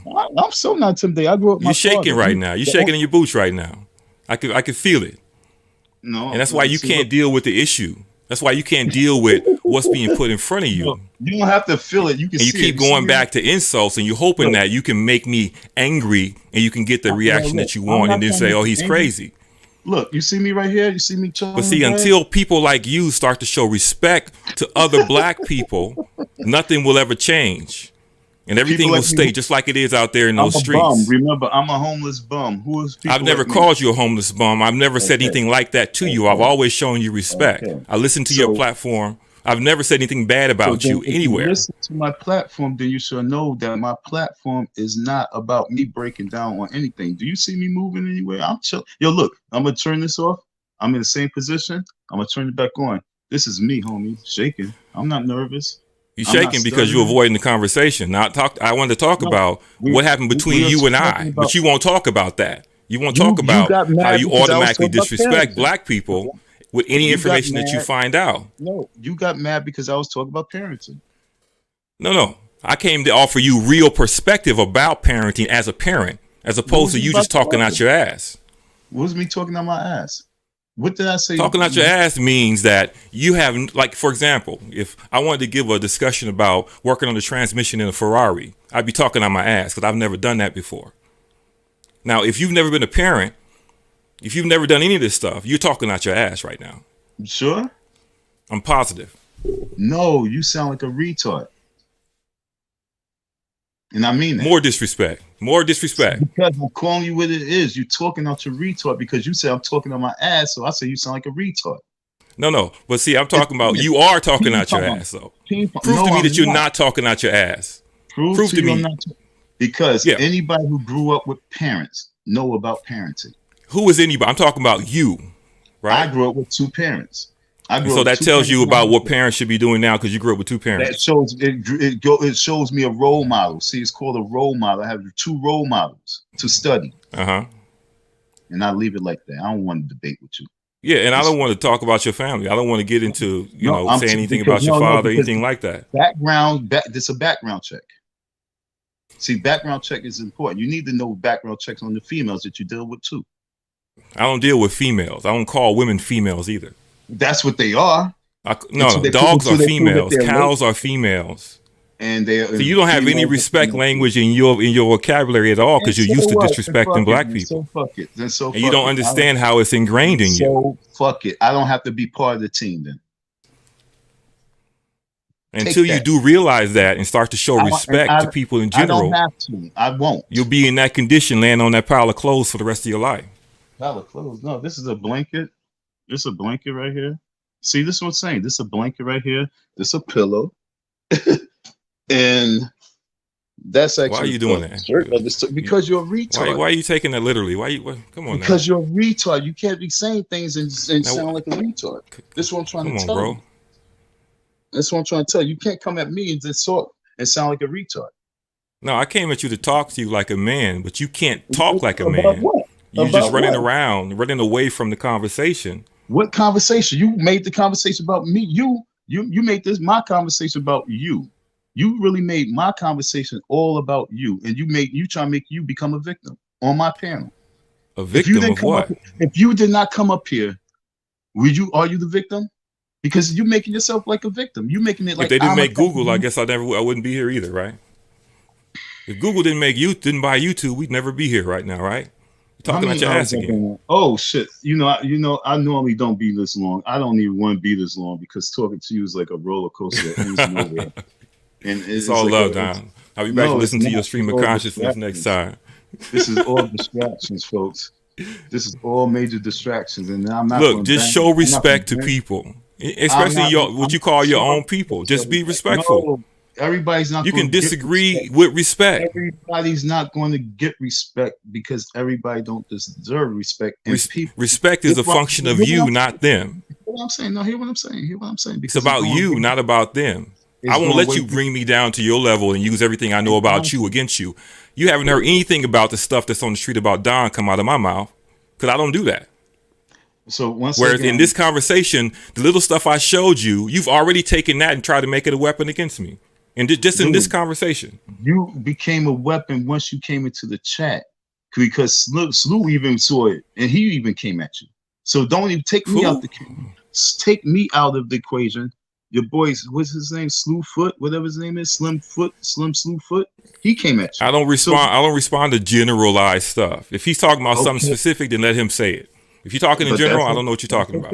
I feel you, but no matter what, take me out of it, and let's just say that he came at you only, and it wasn't even me. Who came at well, I don't know what you're talking about. See, the way you even look at things is in an adversarial me versus you kind of environment. I don't know if he was talking about me or if he was talking about you, but he said, I see you in chats criticizing, but actually haven't seen you speak on things you are qualified in. So okay, let me answer that. No, that's what I'm saying. Okay, let me answer that. All right. When I look at that question, right, I don't see anything in it that's actionable, right? There's nothing in that to answer. I see you in chats criticizing. What does that mean? You saw me where criticizing what? The details matter. He said, "What do you know, Jay?" He said because you said that I'm not qualified to speak about parenting. So he said you're not qualified to speak about parenting in the way that you were speaking about parenting. No, in the way that you were speaking about parenting, you are not qualified. Okie dokie. So I'm not qualified. So what do you know, then, Jay? So that's the question right now. Okay, I look at this question, right? I see nothing actionable in that question. What do you know is too general. What do I know about what? What you want to know about? I know a lot of stuff. Oh God! What you want to know about? What do you know? What kind of question is that? And why would I bother even trying to answer that question? I'm completing it. What do you know about parenting? That's a good question, Don.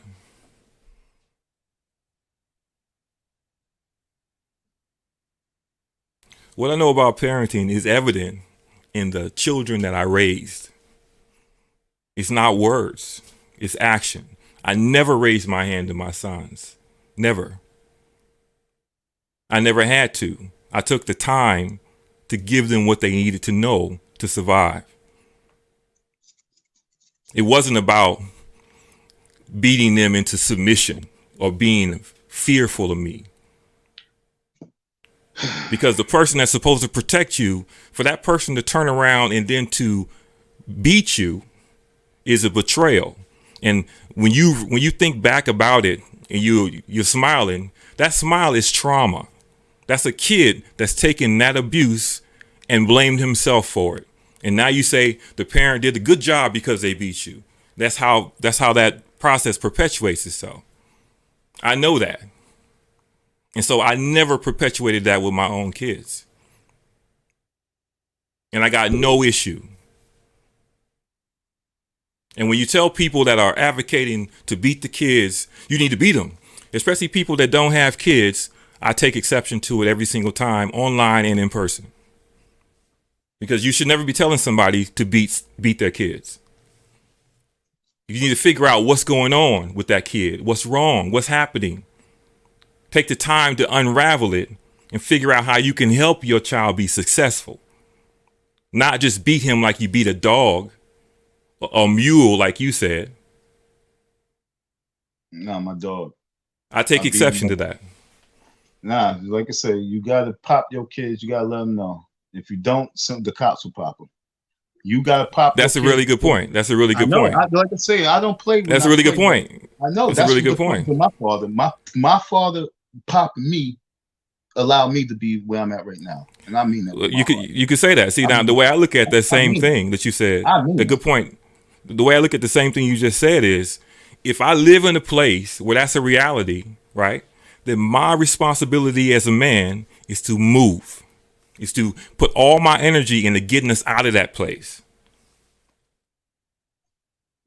Okay. Not to change my child, to change the location, change the place. No, you change. See, this is what I say. When I say black man rise, original rebel, there's no reason for you to move. You change the environment itself by speaking out and being about it. Why would you run from it? Maybe you was speaking doesn't change anything. Speaking doesn't change anything. Speaking doesn't change anything. Stop trying to talk over me, y'all. I'm not. I just have a nice mic. I'm not talking over But you you. said it like 3 times. Yeah, I say stuff 3 times sometimes. But say it once because I heard you. Now we converse and keep it moving. It's like you trying to talk over me though. That's Bro, corny. don't give me stage instruction. I mean, you can respond to what I'm saying, but I'm I'm giving going to you say my what I say. panel instructions. It's your Period. panel. Okay. All So right, you bro. can It's your bounce if panel. you can't respect it. See, that's what you want, right? If you can't respect it, then Respect bounce. what? We just having a Me. conversation. People say No, things 3 times sometimes. Why are you no, taking it but personal? because you're talking to me like you're trying to be No, funny, because like you're you're trying trying to to. escape the No, conversation is what it escape is. what conversation, nigga? What the fuck are you talking about? I'm not trying to There we escape go. nothing. I'm spitting Automatic disrespect of black people. because I Automatic. wanted because I want to disrespect you because I want you to Why? Why leave do you want to because disrespect me? Because you because don't I like what want I'm you saying? to leave. Because No, my I mic want is you to nicer than leave. yours? No, because you don't get it. And I already see what type of person you are. You're just a fool. What kind of person am I? You don't know anything about me. I just answered. You just a fool. I already know fools. I've been around a lot of fools. Now I I'm a know a fool when fool. I see Now it. how many I insults know a have you fool. given me in this session and I how many know have I you're a given fool. you? You know how I know you're a fool? Because you listen to me in the background. You gotta be a fool.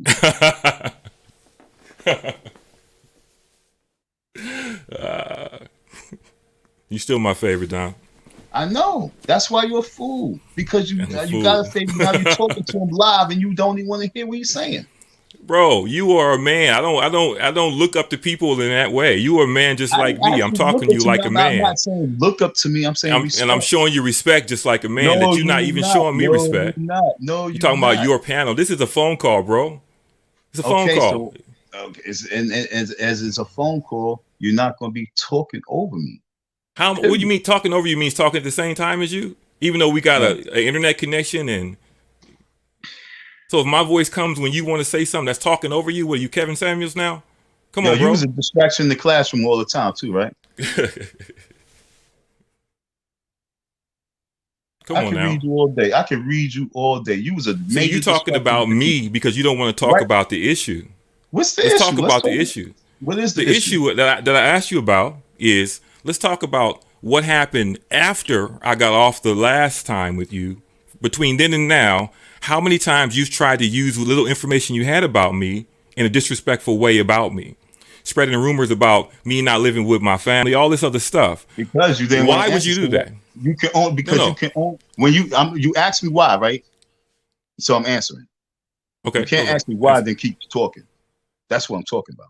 Why are you so offended by somebody talking, bro? Just start talking and I'll stop talking when I hear you Because talking. you said why. Now I'm about to answer why, but you could have Okay, went too answer it. long. All right. Why I'm just so much trying to tell stage you direction? Just because I talk. want to show you what you do. I'm a director. I'm sorry. I'm a playwright and a director. That's in my nature. You don't know that. I'm captain of my teams. You don't know that. I'm serious. I'm not talking about you. That's in my I'm nature. talking to you. But I talk about people and I You're talk talking to about people. me personally. I'm And I'm a talking talk to you. and I'd rather you be here so I can be talking about you while I'm talking to you. Because that's the way I like to do it. I don't like to be doing that little bitch shit, talking about you on the panel while you're not here, like all these other coons. I like when people's here. I don't use So that language, but listen, if you in I the do. street, no, but I'm saying if you in the street and Hmm. somebody's talking to you like you're talking to me, what's going to happen in the street? With me, this is how I am, period. I'm No, in no, like no. I'm this. talking about I don't know, because this is me everywhere. So this is me in the street. This is me like okay. this If the you other in the day in street and there's thing. somebody that's reaching across boundaries and being what somebody thinks is disrespectful in the street, what's going to happen is violence, right? It didn't And happen so yesterday. And I was with the street niggas yesterday, and we was talking about the same conversation we was having right now. We was talking about Muslims and all this. That's what the whole conversation about the Muslim thing. That's what it stemmed I from. wish you would have Now, recorded that so you can look at the difference in how you talk to them and how you talking to me. oh no, you should see how I was talking with them. We was heated. We was up in the store talking, and it was best because we was in person. That's why every time, do you haven't noticed every time I talk and I get a certain way, I put my face on so you can really see. You haven't Yeah, noticed that? I see that. I I see keep it that. 100. Now I'm gonna get off so you understand what I say. What I mean what I say. It's no front. I'm always turned up, and I'm not a fighter. I'm not no violent person, but my frequency is always just right there. Period. And what do you think that does? What does that do? It keeps me safe because people gonna know that their frequency ain't where mine's at automatic. And that's your goal? That's my goal to keep me safe. That's my protection. That's my shield. It's like an So you feel animal. unsafe? You feel No, unsafe or something? I feel protected. Hmm. I feel protected. Like I said, I go on the. I'm from New York. I go on the subways and I speak the same speak as Oh, I'm I should have as I'm known. New as I'm York. speaking. Okay, I understand now. I understand everything As I now. s- yeah, as I speak, I mean what I say. I go into the public. I go on the trains and I speak in the people's face early in the morning. Good morning, beautiful ladies, wonderful gentlemen. My name is, and I go into whatever I'm going to go into my topic live. I've been doing live streaming for about 20 to 30 years. I just do my live streaming live. Okay. And I had a couple people jump in my face because they got offended. And I had a whole train of people shut them the fuck down. I mean, what does that tell you though? That people had my back. I'm not talking You about that didn't hear part. what I'm I talking about just the other said part. I because you heard didn't you. hear what I said. I did hear I you. had a couple. Hear what I said again. I must repeat it. I had a couple people jump in my face, and I had a whole train of people shut them down. Can I pause it right there for a second? Yeah, I paused So, it for you okay, why did the people jump in your face? because he got offended just like you did. Okay, That one but let me ask individual you. got that Okay, one individual got offended like he did, and I had and you and I'm you not hearing what I'm saying because it was a movie. The whole train was about to fuck him up, okay. I see and you. then at I the see you very locked end, in on that part. But I'm talking and about then the part. Why did the because person get offended? because whatever I said must have hit his soul. What did you say? I don't know. So many times I go out there, I talk about whatever I'm talking about. I talk about the You don't. same thing I talk about. Black man rise, original rebel. I talk about the same thing. I swear to God, don't think that anything I say is brand new. Everything I'm saying to y'all right now is so old. I've been doing this shit I know since that. 19. I've been saying this shit since 1997. I've been talking to these people since 1997. I've been on the trains. I've done collected so much donation. I've done sold so much product. It's ridiculous. People, I'm a train phenomenon. People look for me to be out there. Oh, I was looking for you. So how Nah, did you you feel keep when those talking people? How did you feel when those people got up and defended you? I felt like I was good. I felt protected.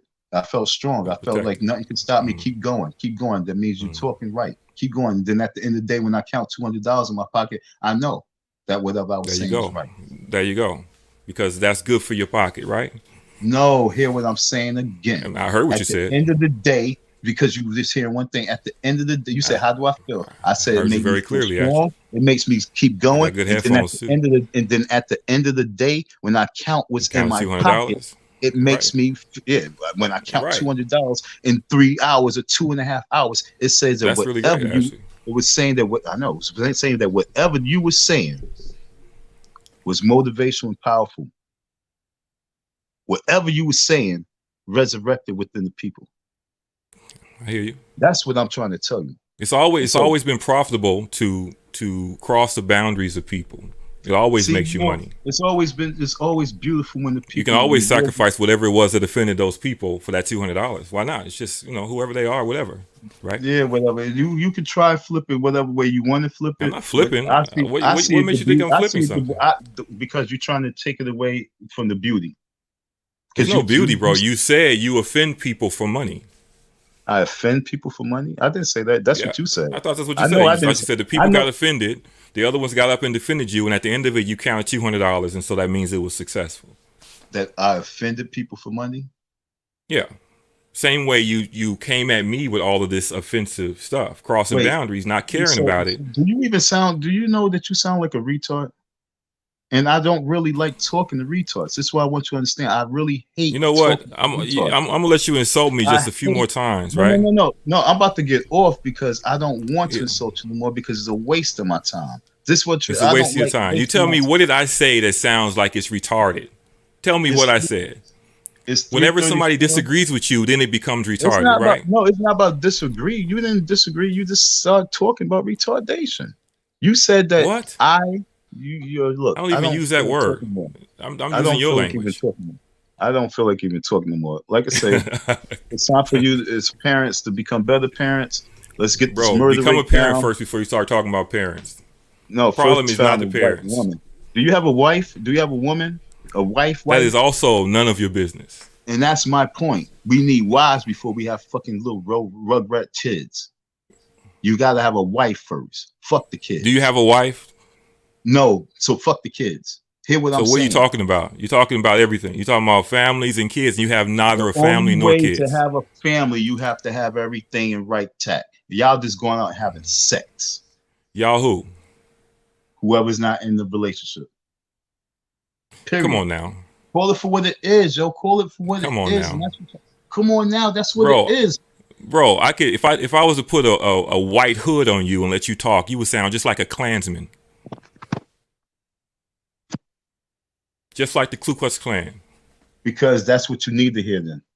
No, That's the just wake like up the call y'all Klan. need. If I took your That's the, message and actually transcribed it to text and well, showed it to someone and then said a white that's what y'all need to supremacist hear. said this, it would And sound some of exactly these, right. and probably some of these white supremacists was probably right about a lot of the people who's not getting it. If you really listen to a lot of these white Bro, supremacists, when they please really retract that. okay, Take that back. watch. I'm gonna wait. I'm gonna say what I'm saying. Say some more about When that to make that make sense.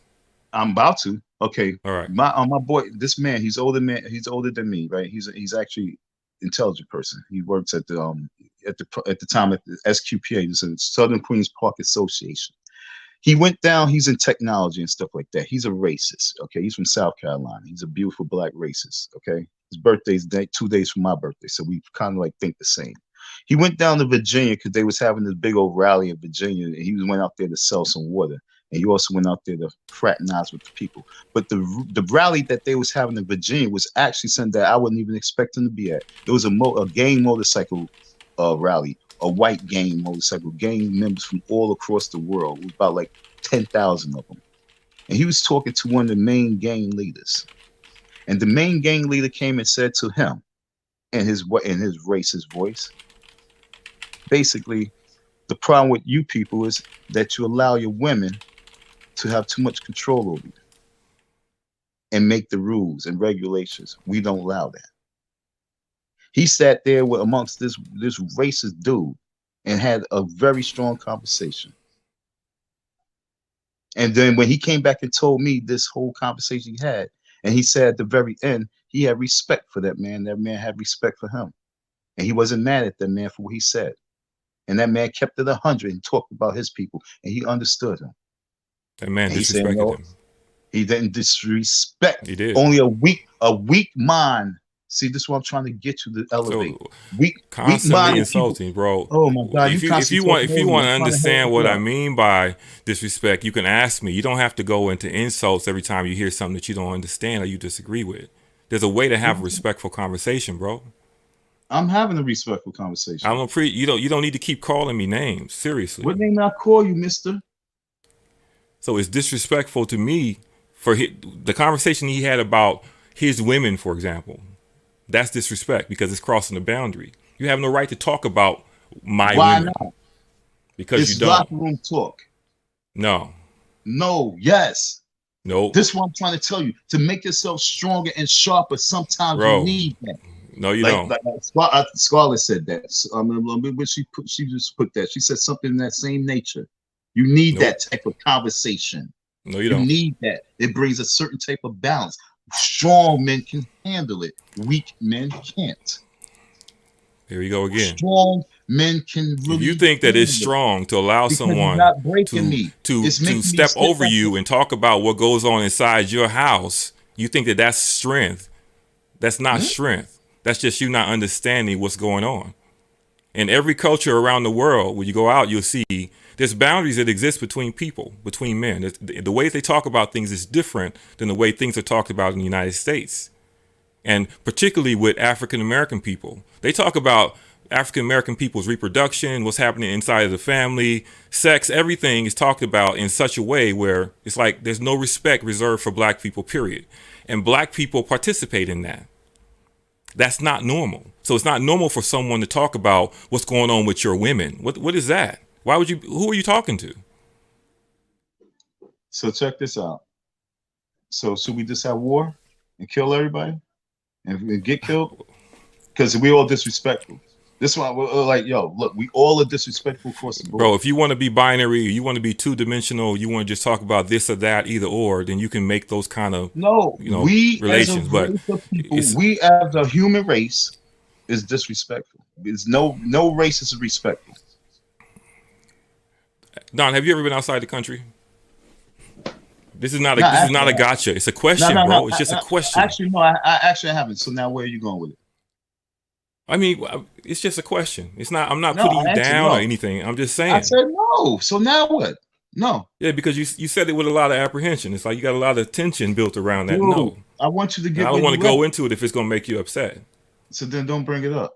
I'm not upset, What, dude. If I'm upset, I would have just do I'm like this. saying when you go out and you look at other places in the world, you look at other cultures, you look, and I'm not talking about just looking at it in the United States. I'm looking at other It was places and how they specific. work and how they operate. Right? Specific, like When you where? get, I'm gonna make my general point first. When you spend some time outside the country and go in different places, you start to see how those other societies work, right? Well, check And you this out. recognize, oh, Ninety there's percent of some the boundaries that people in exist this, between people 90% that of the don't people in this exist in country won't be able to America. do that. So we only talk Was about that? right here, right now. And what's I'm here talking right now about in America is disrespect. what? People come from their country and their Okay, culture, and once you come to America, you know what here you we go, become? Disrespectful. Like I say it again, once you come to America, you become disrespectful. This is the land bro. of This is not about. disrespect. It's not about America. You gonna let me make my point or what? You're not really getting what I just said. Because I was in the middle of You saying trying to something. go Is somewhere why else because this I'm trying country to is I'm all trying to about show you disrespect. something. No, I'm What trying you to show you showing something me? though. And I I need to get a agree that what passport you and said leave. about I need to up and no, leave. that's not what I'm saying. You might want to just wait and let me get to it, bro. I agree with what you said about this country being disrespectful, and I'm trying to explain to you why and how. Right? Outside the country, you'll see amongst other peoples, there's a higher level of respect between people in general, and there's a bunch of topics that are just not publicly discussed because of the boundaries that exist between people. And those boundaries are responsible for those societies operating in a kind of in a calmer way.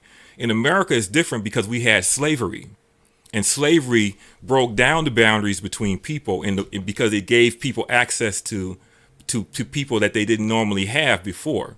And so now there's discussions about what a woman should do with her body, what goes on inside of the household. There's so many different discussions that are disrespectful in nature because they cross over boundaries. Like you want to ask me when you first meet me about what's going on inside of my house, inside my relationships. And that's not a conversation that you have with strangers, Ashley. That's the First, conversation there's I'm there's a having on my get there's a getting live, to know bro. you part. It's not There's a about getting to me know you you being a part before you stranger. have You those coming to my conversations. live. This is what you're not getting, yo. My Okay, go topic. to This is no, my no, but listen, topic. listen. This is Let my me finish yo. though. Look. If you're not here, this is my Go to topic. another country Why and you trying ask to make them about and me? try to You have that making? conversation with a man and see what happens. I'm Go not to trying another to have it country and with a try to have man. that I'm same having it with a conversation with a bunch of man. people. I'm having it with a bunch of people. Even in America, go to another But cultural group and try to have that okay, same conversation with a man and I'm watch gonna them go, get offended. and I don't give a fuck. And I'm gonna ask again, yo. Do you? Okay, Exactly. I You hear don't what you give a said, fuck. but That's the whole because point. And because what that are you level of getting offended disrespect about? is the issue. Because what are you getting offended about? What are you getting offended about? Listen, the That's some auction bitch block shit. was about That's some taking away bitch the shit. dignity of people. Because You take it's away your own impossible to stand on an dignity by auction not block being. and then still have dignity. I love And my so, daddy. I love my dad. what? I You love my should, dad so hopefully. much. I love my dad. Thank you, Dad, for being in the household with me. If anybody Hey. asks him, "Hey, are you in the household with your children?" He say, "Hell yeah, I'm in the house. That's Oh, my so here we house." go. So you're going back to what you think is I'm disrespect because going you back. think that that I'm going. story is true. I'm I going hear back you. to my topic. My And topic is, exactly. And that do matches you the live in a point household because with you your kids? think I'm going back to what I started from the beginning when you was on exactly. the panel at the Because very whenever you beginning see a 2 hours point ago. coming that There's no contradicts what you point. I'm think, going. you There's no move right into contradiction. this I'm disrespect, going back to hoping the that that's very going to shake beginning. it out. That's not disrespect. I'm going back to the beginning and asking you, do you live in the same household with your family? Being that you want to talk and you hear the talk and you've been talking for 2 hours, I'm asking you I've a been talking question. for 2 hours. Really, bro. Because, It's yo, none of your look, business it's whether I not. live in the house with my family.